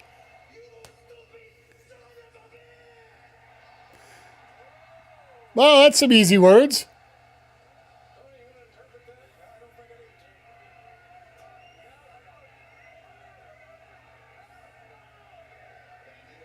Here comes the punch.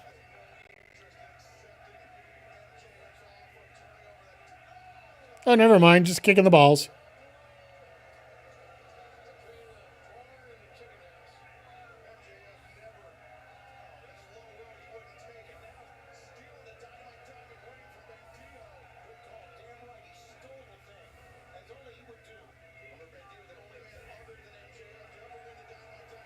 Cruz is getting hit in the head.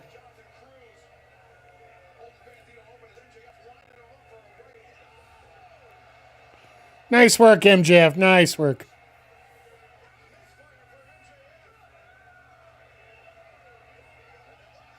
Oh, there's a receipt.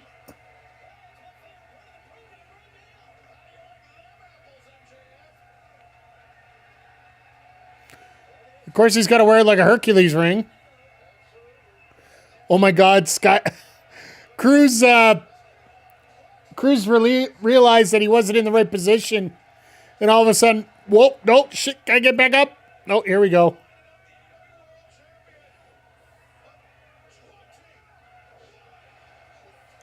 Oh my God, that sell.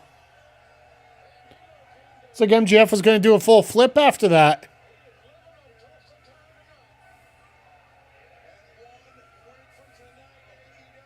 No, don't put it over your head. Don't put it over your head. Don't put it over your head.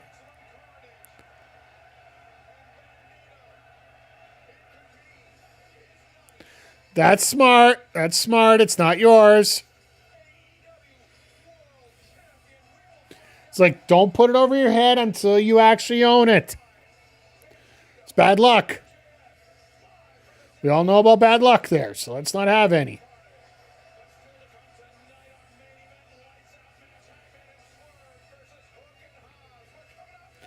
And Toni and Marina going to get a little bit... Well, technically for AEW, this is their main event.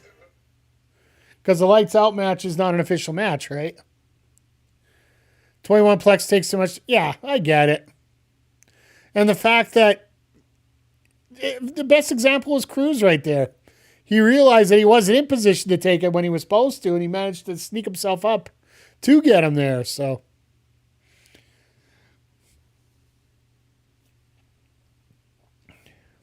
I do believe he also uses TKO kind of move like Scorpio Sky does, where he puts him in a torture rack and then drops him down into basically a neck breaker.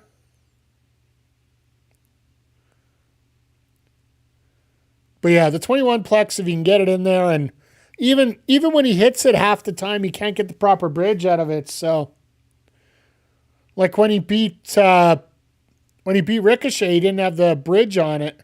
You had to actually scoot around to get the pin on him.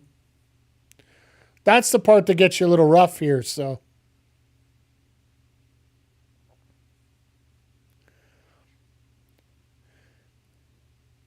I do find it funny that when they're doing the promo video for the Canadian tour, like they got one quick shot of Kenny, one half shot of Josh Alexander. But I thought there were a lot more Canadians on the roster you could use. Would have been nice to see Cope on there, but I don't even think you might see Cope after the FTR match at Dynasty. That might be how long until they come back. By the way, there has been a note that went out that apparently Copeland's coming up with a memoir that's going to be released this fall. This all points to signs of my number one thing being announced, that Revolution's going to take place in the Rogers Center in Toronto. Not Rogers Place, where they're doing Vancouver and Dynasty and that. In Toronto, where the Blue Jays play. It just makes so much sense to have Cope's retirement match there. And so many things line up. If you could delay it to the end of March instead of the... And I guess you really can't do a whole lot of that because of the Blue Jays starting their season. But if there was a possibility you could push it back as far as you can, as close to Mania as possible, it wouldn't hurt for next year.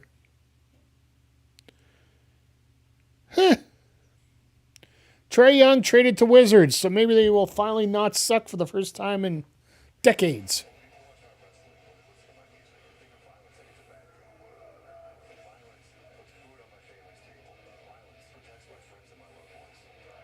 You want to talk about somebody that I want in the G1? This is a man right here that I want to see in the G1. Like, I love the fact that Takeshita won it last year, but picture Brody King in the G1 with all those heavy hitters in New Japan.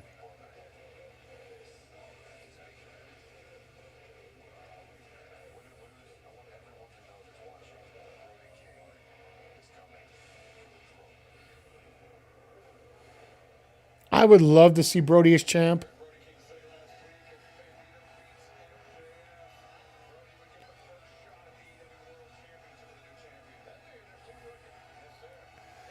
almost think that Brody might be the second one, like the one to take on MJF when MJF wins.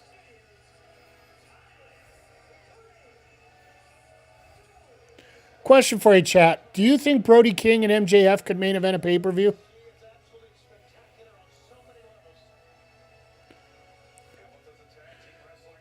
I know I was talking about it earlier being Omega and MJF probably being the Staples Center main event. That might get pushed back to Dynasty. Because, let's face it, American wrestling fans can't understand that Vancouver and Winnipeg are like the same distance as LA and Green Bay.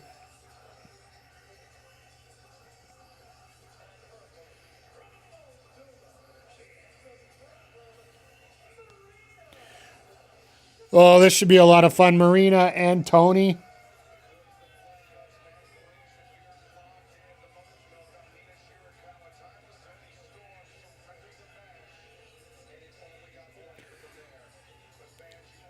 Like, you look how many wrestlers has, like, you look at the veteran wrestlers in AEW, and look at how many they've actually grown and created real personalities for a lot of them. Like, and Marina's no different. Because I honestly feel that that moment at War Games was the ultimate moment for Marina to actually put her in another level.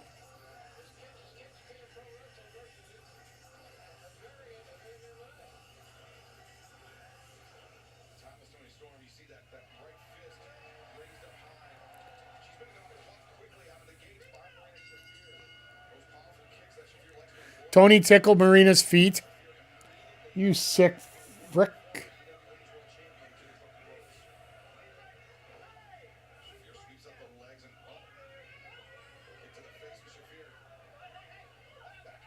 Well, she gave the foot, so that's her fault. Wow, that was nice. Nice little reversal there.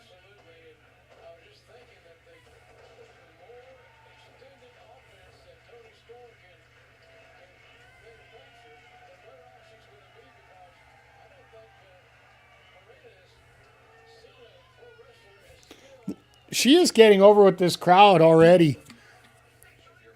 And even with somebody like Toni Storm.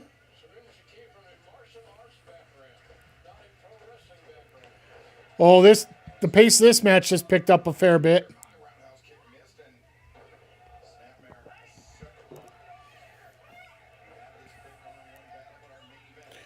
Like, a lot of people forget that Toni Storm can do that level. Like, she was working in Stardom for years, and if you can't keep up with the pace there, or basically you have to keep up with the pace or else you ain't going to last there long.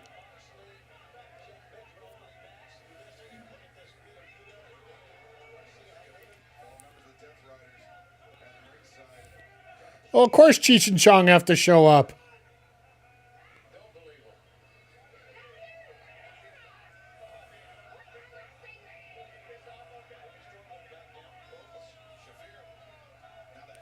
Oh, the Roderick lock.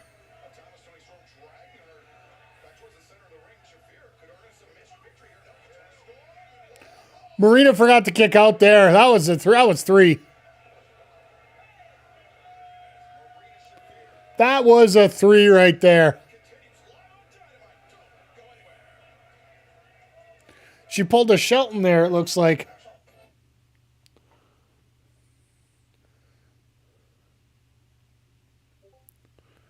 But I want to see how this carries on and how this works out. Like, Marina's got this feud with Toni, but where does she go from here? Like, is she one of those that goes after Willow? Because I almost think... Here's a question for you, everybody in the chat. Mercedes, where does she go? Does she go to... Does she go after Willow or does she go after Chris after what happened tonight with the face and the cake? Is that the triggering point that sends Mercedes off from one title onto another? There might be a possibility that could be the case.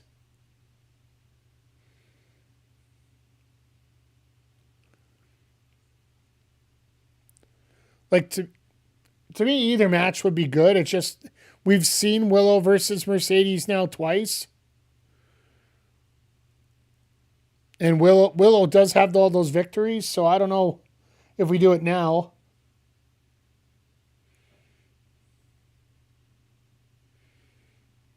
So he just unloads a slap.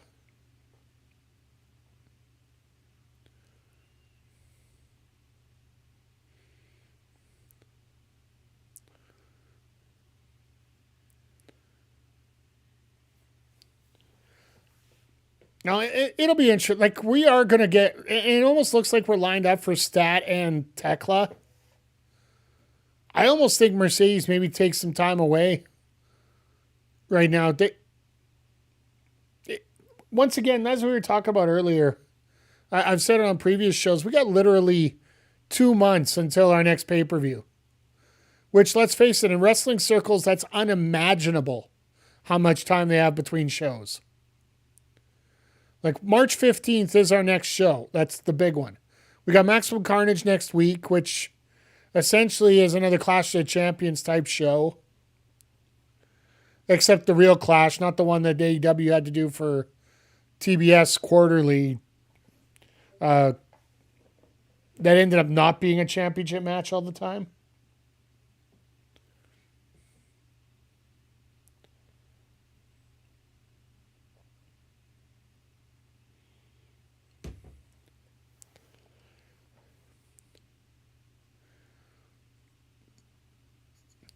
But I really I wonder if we're all waiting for like shoes to drop, and no pun intended with Marina in the ring, but just to see where a lot of chips lie, when is Athena losing her title?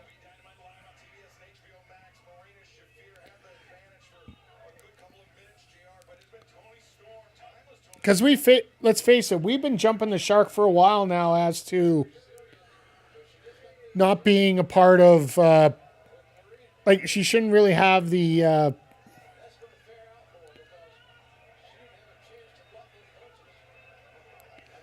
She missed the legs the first time, but got on the second.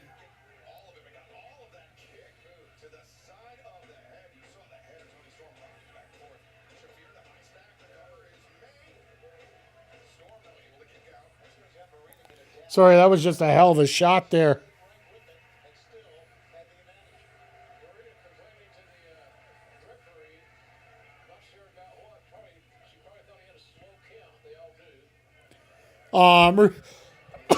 Excuse me, sorry. Trying to get that dance in.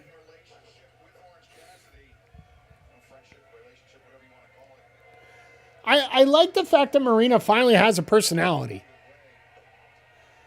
And the fact that she gets to be a dick can be a very good personality. Like, before, she used to be like... Essentially, they were treating her the same way that China would.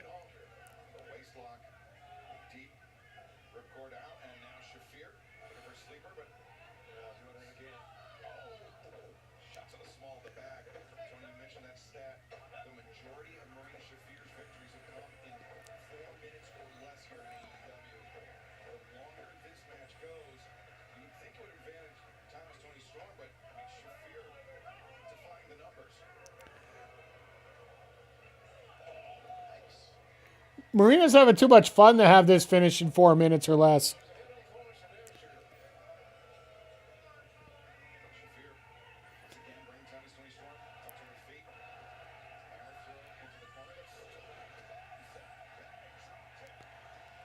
Toni just said, "To hell with it, my back is not hurt."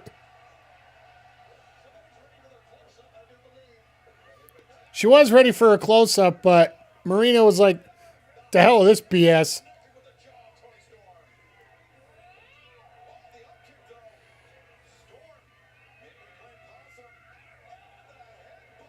But that's literally there to pick. Oh, God. Lost in the woods.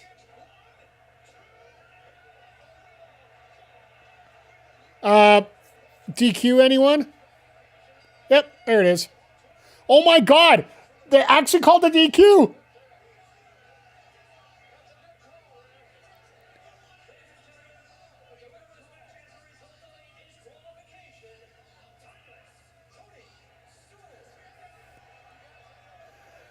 they're calling it a DQ. You pulled the damn referee out of the ring. Are they making a New Year's resolution to actually call the matches?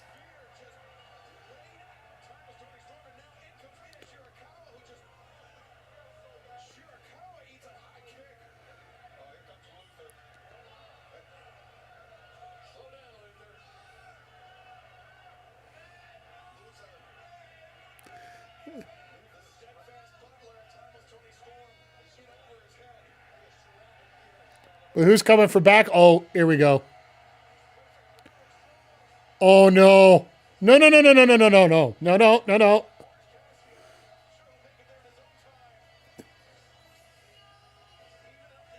Orange and Rock. Are they going to do...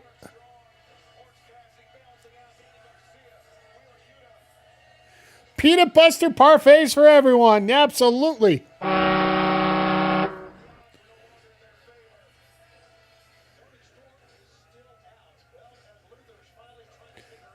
When's the last time we actually had one of these?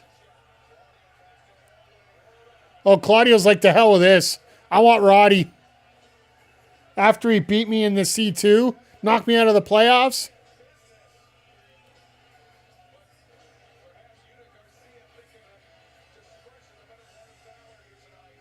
Claire's like, yeah, screw it. I got to take my shirt off. Everybody loves my physique. Let's get out of here.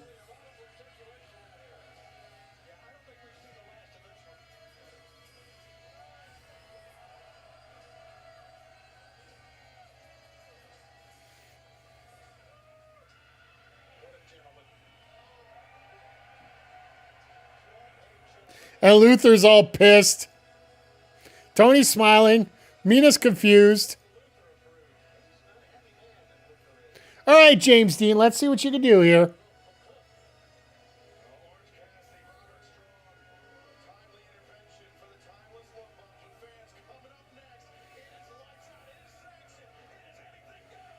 It's unsanctioned, you dumbass. Ugh. Excalibur, quit getting too fired up over the wrong stuff here, but just means we get the feud to continue, folks. It's borderline filler at this point with this. I don't know where we'll see how they got to have a plot twist somewhere in here, but either way, we are getting to our unofficial main event here. So as per tradition, I give you a bit of a rundown of what's going on here on the channel this week. And finally, I have something lined up properly if I show up. I promise everybody I will be a little bit more regular as we go along here. We finally got all our vacation days of work out of the way, so things won't be as crazy as they were before. So tomorrow or tonight, right after we're done, we'll go to a commercial break. When we come back, Backbreaker Wrestling Night 1. I almost might want to call this Night 0. Just so we could try things out and let you guys know. Give you some of the details about what the promotion's all about and everybody who's a created character that's in it will be on the show tonight. At this point, we might have some newcomers coming in as we move along.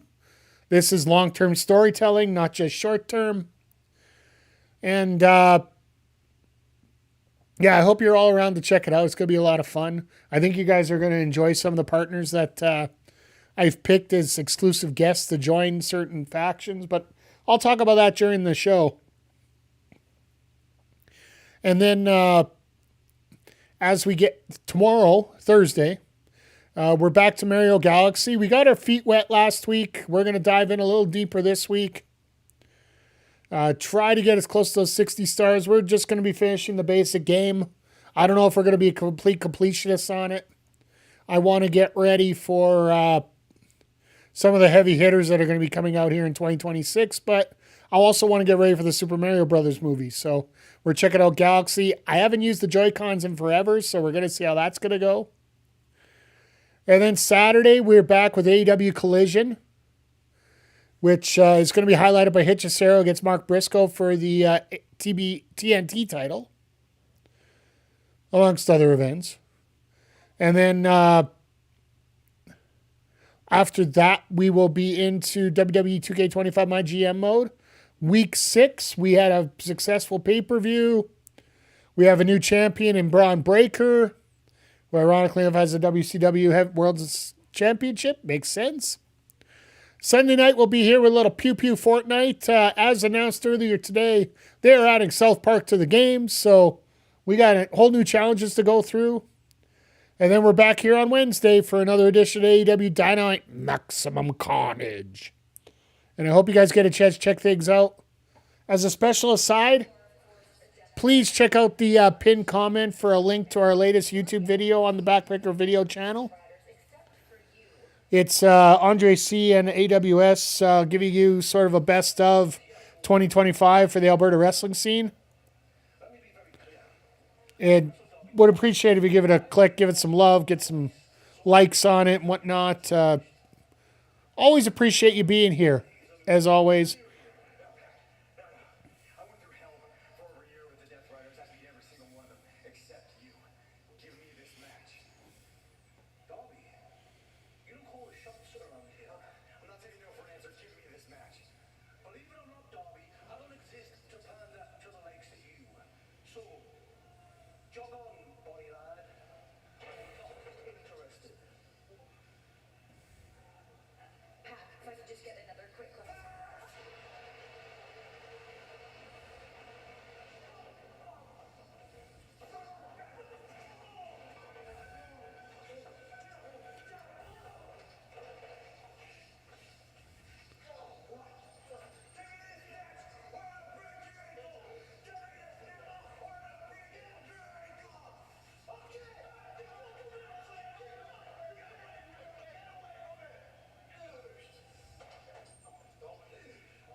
Who's face, who's heel here?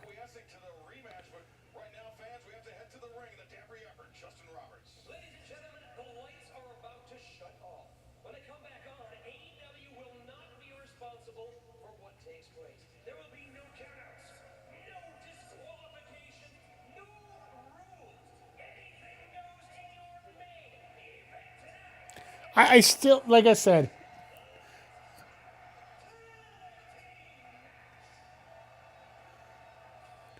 said, this is, it confuses me a little bit, but one thing they used to do for AEW, and I liked it, I wish they would do again, the referee, just get him a t-shirt. I want Pac to win again. I think he should. Just to drive Darby up the frickin' wall.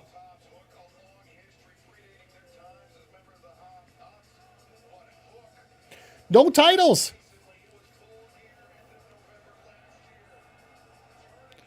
Because they know they're in for a fight. And they're also running behind because it's 5 minutes to 10 right now.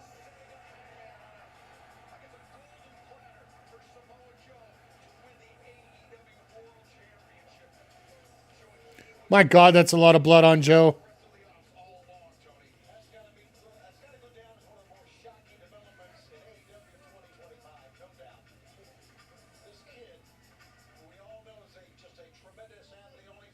It was nice to see Shibata in New Japan on Sunday morning, Sunday, whatever, depending on what time you're at. For Tanahashi's retirement there. The fact they chopped the shit out of each other just to say thank you to each other.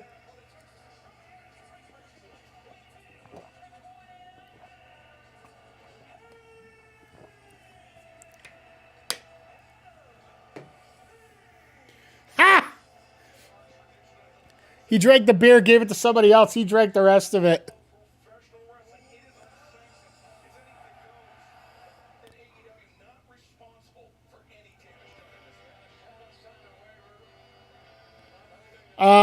The reason they have to call it a tag match is because what else are you going to call it? A twosome match? Because it's a faction warfare, right?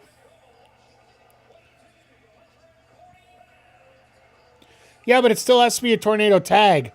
Because technically if it's a tornado match, you got to have... there has to be that option where Swerve can pin Hangman, Hobbs can pick... Basically, they have to call it a tag match because it defines it as two different teams in the wrestling business. So that's basically why they have to call it a tag match. tag me, essentially, instead of calling it a team match, tag match just sounds, to wrestling fans, tag, you already know it's a team, right? So,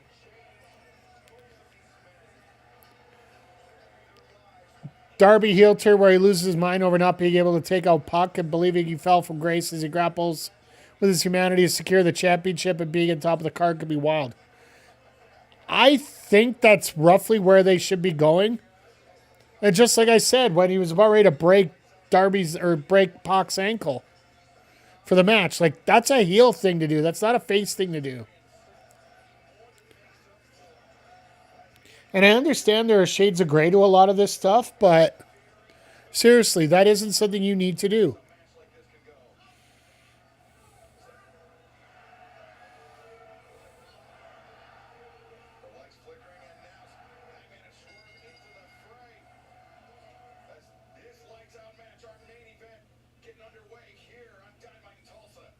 Who the fuck kept the lights off? First time I refereed a lights out match was in the early 70s. What the hell was that? I hope somebody gets fired for this blunder.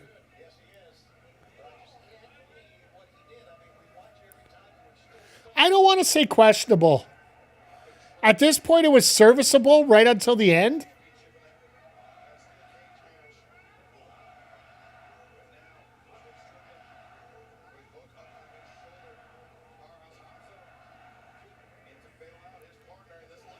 Like, you probably have to pay more.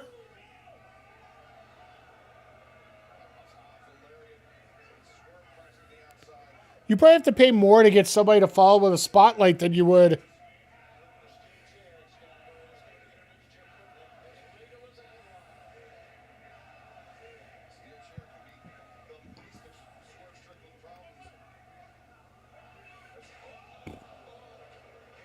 See, you can't even see Swerve duck out of the way. Yeah, I need a turn the lights on chant.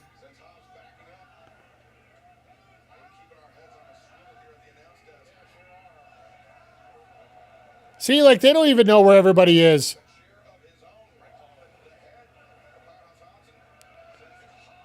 And you can't see half the, like, ugh.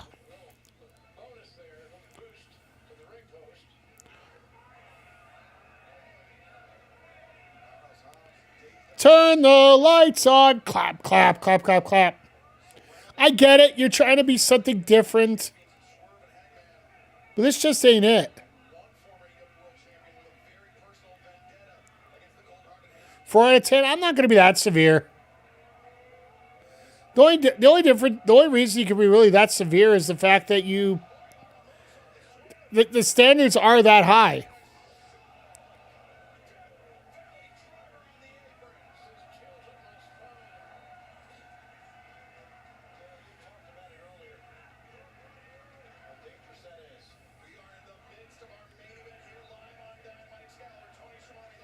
So are they literally just doing this just to mock everybody to say that it's lights out? Hey! They actually decide to turn the lights on.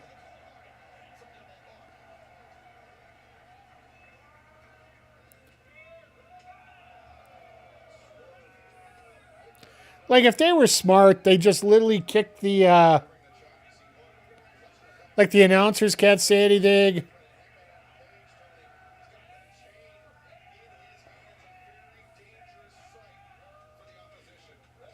Is Dixie Carter guest booker tonight? I'll give you this, but I'll also give you this. Sir, no, sir!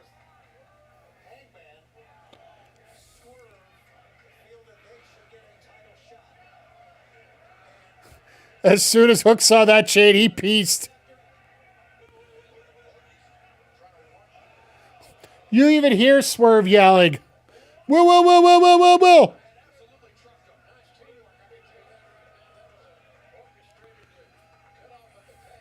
And Swerve knows they had to pull that interception right there.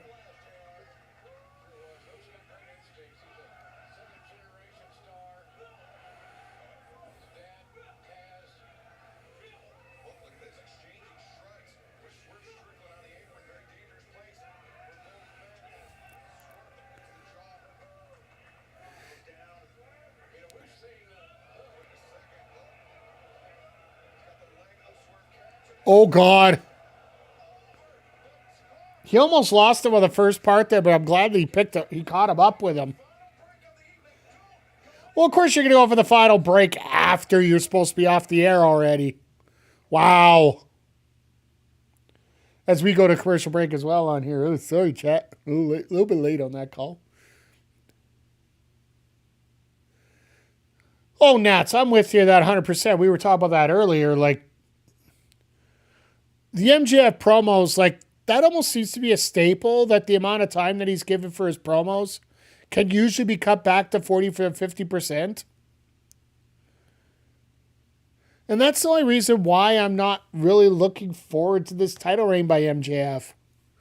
Like, yes, he is an absolute talent. Yes, he is the personality that you would really like to see as champion, but somebody's got to work on that promo. Like, he's got to learn when he's finally killing the crowd.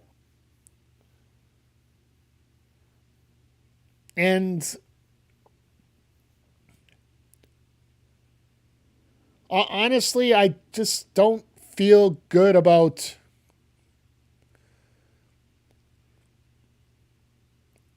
I don't like to sit here every week and just say, okay, well, we could sit here and point to the exact moment where that could have ended.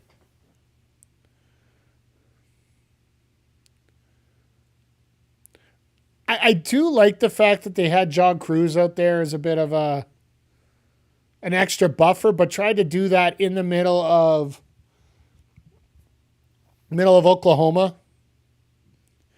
I don't know the demographics, so please correct me if I'm wrong, but I don't think Oklahoma is Latino Central. Maybe it's just me, but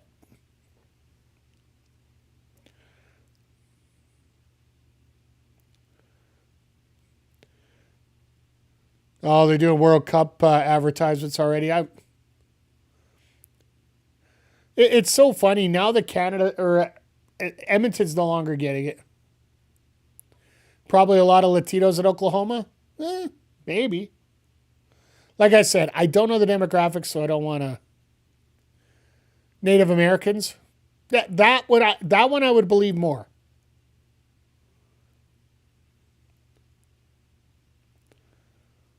I think there's a lot of everybody. Don't get me wrong. Like, go wherever you want, but I just, based on just regular naturalization,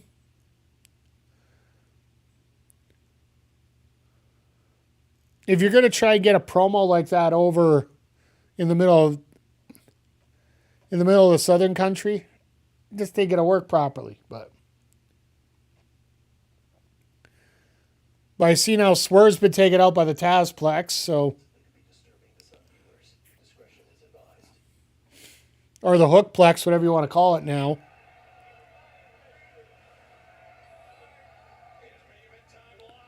We're back for the ad break and the full commercial break.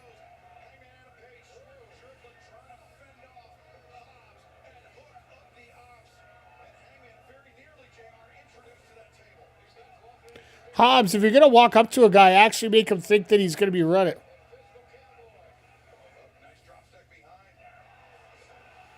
Well, Hangman through the table.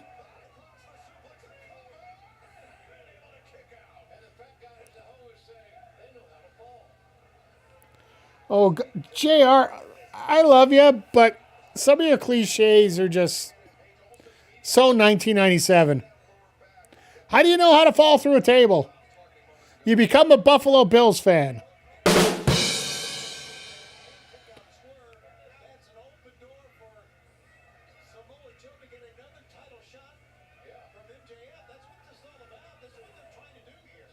So you doing the Oklahoma Stampede? Well, he was thinking about it.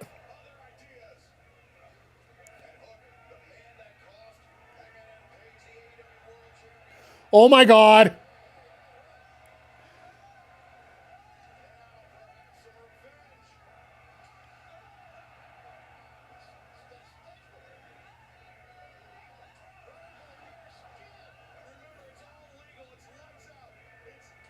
Well, he didn't do it on the nipples, so I guess that's somewhat of a pass.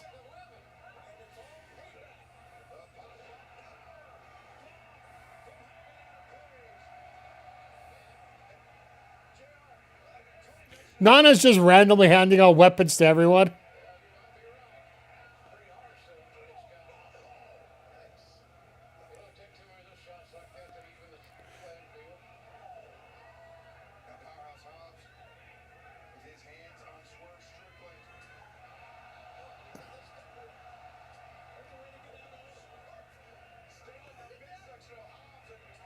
Swerve trying to staple his way out of it. Well, that took out a fan.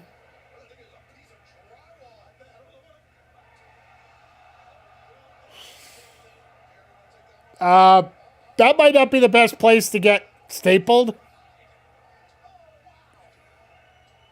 That might not be the best place to get stapled. Just maybe, yeah, no. Even Swerve's impressed. Like, holy shit, that was disgusting. I love it.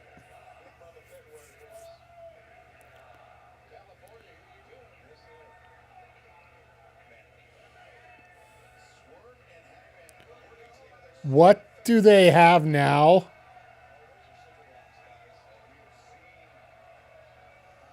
Why do we have cinder blocks here?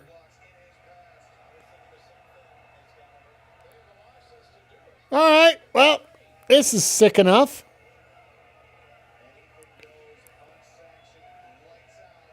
TBS must really love this program.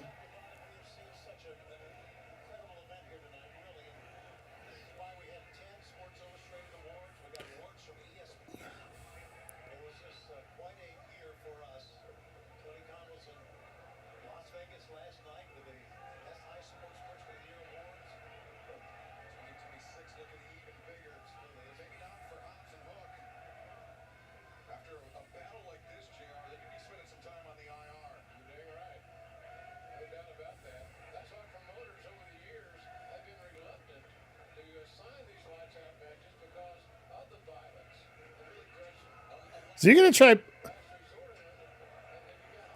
And Hook just books. Hobbs going to eat that those cinder blocks.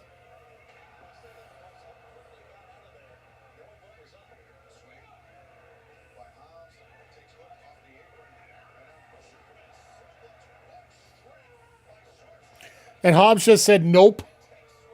I am not fighting this one.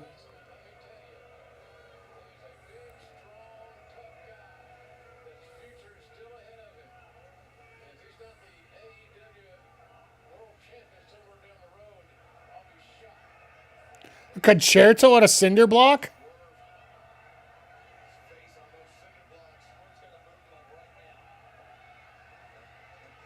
Nana. Even Remsburg's like, what the frick do you think you're doing? Nana, you got to be the dumbest man in the world.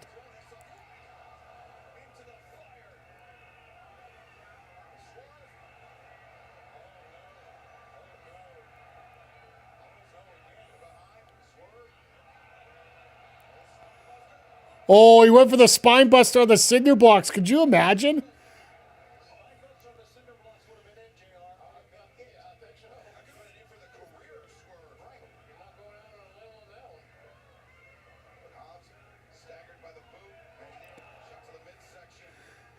It's so weird that chairs are just such a minor part at this point.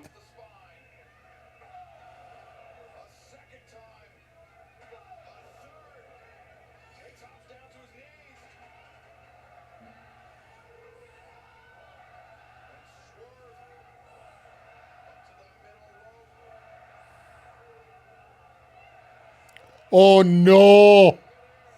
Oh, shit. World's strongest slam on the cinder blocks. Hook the leg. It's done.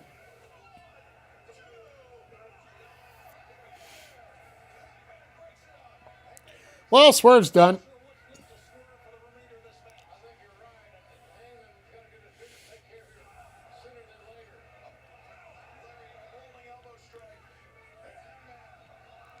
Trying to go for a dead eye. Not smart, Hobbs. Don't ever put him over. And there's Hook.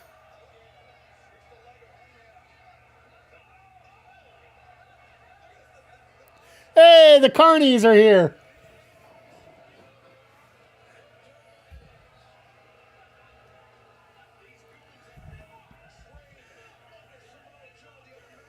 Samoa Joe's rookies.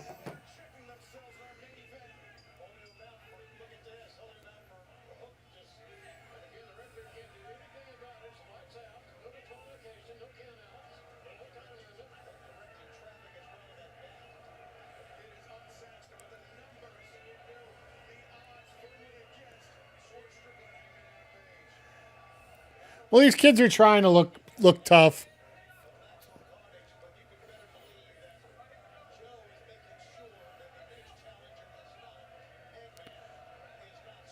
I don't know. Seems like this is dragging a little bit. Not a lot, but still a little bit.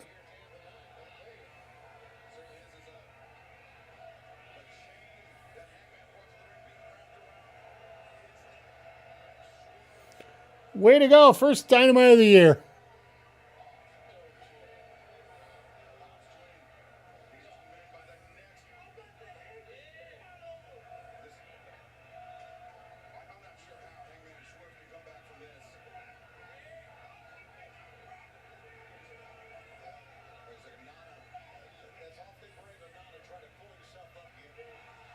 Hot coffee!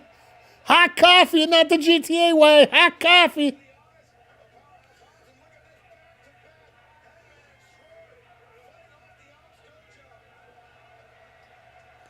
All right, that took some skill.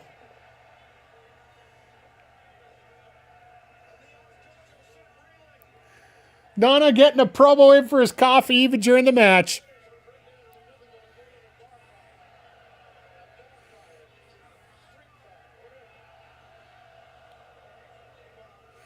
And Hook just destroyed Nana.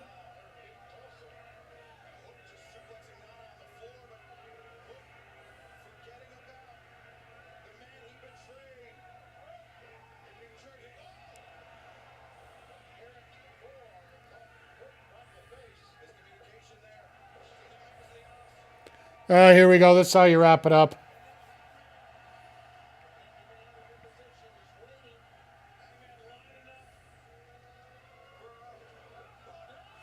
Damn! Remsburg in the wrong spot again.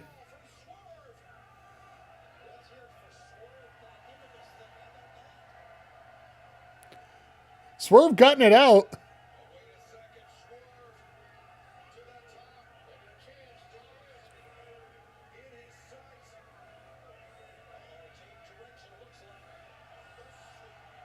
He's taking out Swerve stomp on the 12 lackeys rather than win the match.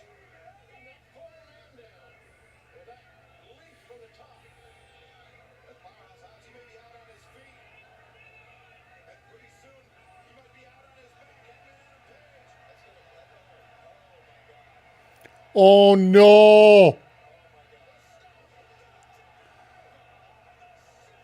Deadeye had cinder blocks. He's dead. He's dead.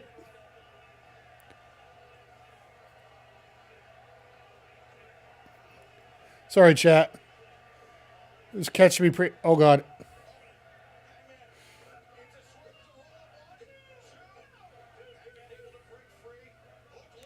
Hook, you're dumb. You really are dumb. Like, I get aggression, but...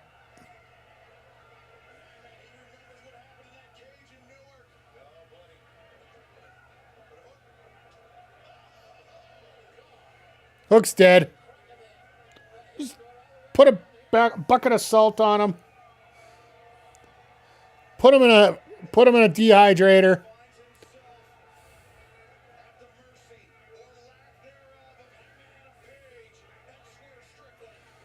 They are giving him a lot of extra time tonight.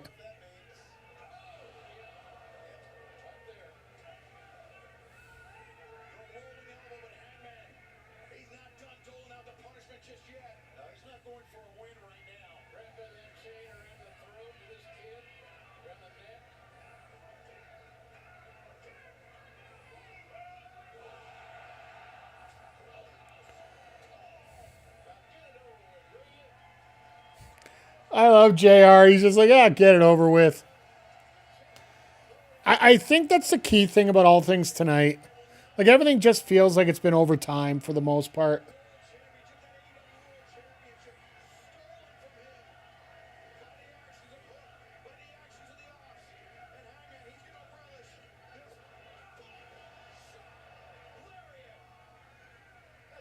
Now he's going to hang him over the top.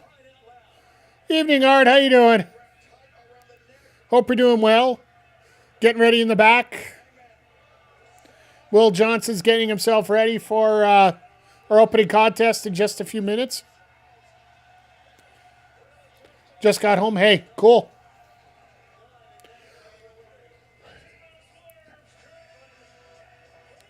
I will say this, like, we're just getting the wrap up of Dynamite here. It's just literally wrapping up now. It's 20 after 9 your time. Wouldn't miss the debut event. Hey, you're in the opening contest, so you got to make sure you never miss, right?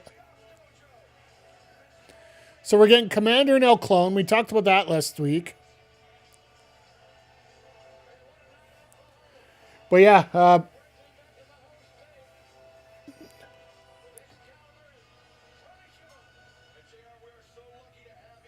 oh, we're going to get the trio ahead of the trios versus trios match. Okay, that makes sense.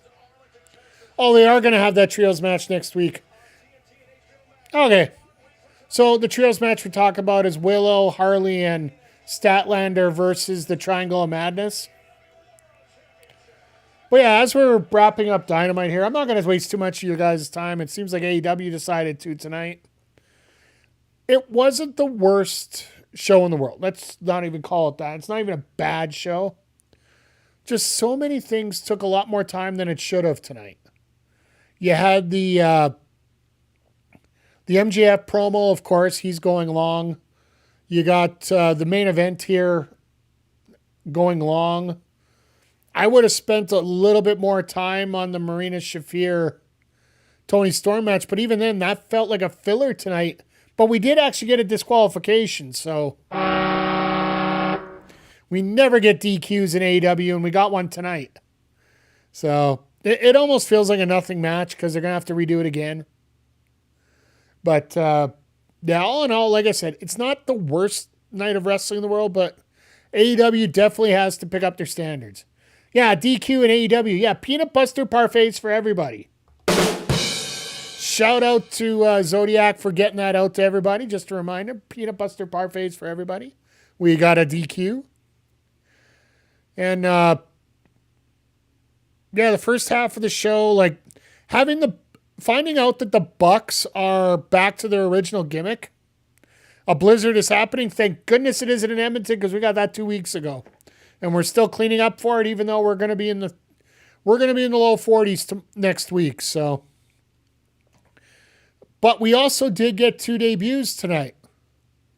For the third time in 2 years, we have Andrade El Idolo that did show up following the Bucks and Jack Perry versus the Demand match. So Andrade's now officially signed because he sat in the ring and said, "I'm not leaving." And in a backstage segment and following that trios match, we had the debut of Jake Doyle, a.k.a. Jake Something, who is, according to Sean Ross Sapp, he's actually going to be the tag partner of Mark Davis now that Kyle Fletcher has moved on to be his own thing. So, but yeah, like I said, if you get a chance to watch it, I would highly recommend it, but I would recommend watching it on a double speed, especially during the MJF promo, especially during the main event. Probably cut you back down to 2 hours, maybe an hour 45. All in all, like Moxley and Benjamin off the start of the show, like, I'll be honest, I just remembered it right now. Great match. 19 minutes, 55 seconds, but come on, Shelton, you don't lose on a submission roll-up. The old, I got you in a triangle, but you're going to put my shoulders to the mat and the ref's going to count 3. You're not that dumb.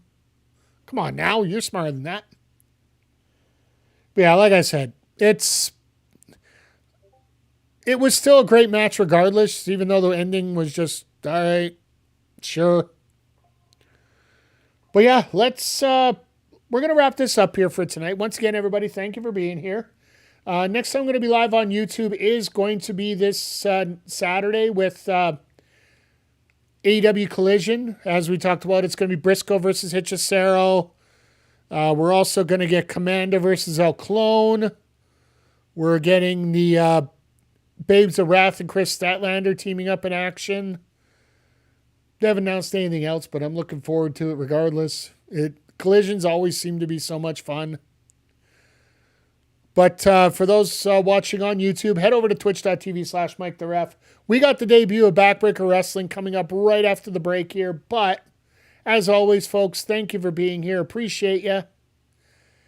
And just make sure you go check out the video in the pinned comment. It's our Andre CNA AWS breakdown, all the independent wrestling here in Edmonton for the year 2025 and give out their best of awards. But once again, in the meantime and in between time, that's it. Another edition of the AEW Dynamite Sidecast here on YouTube. Whether you've been lurking, chatting, or just looking for a good time, thank you for being here. And we will see you all here on Saturday. Take care, everybody.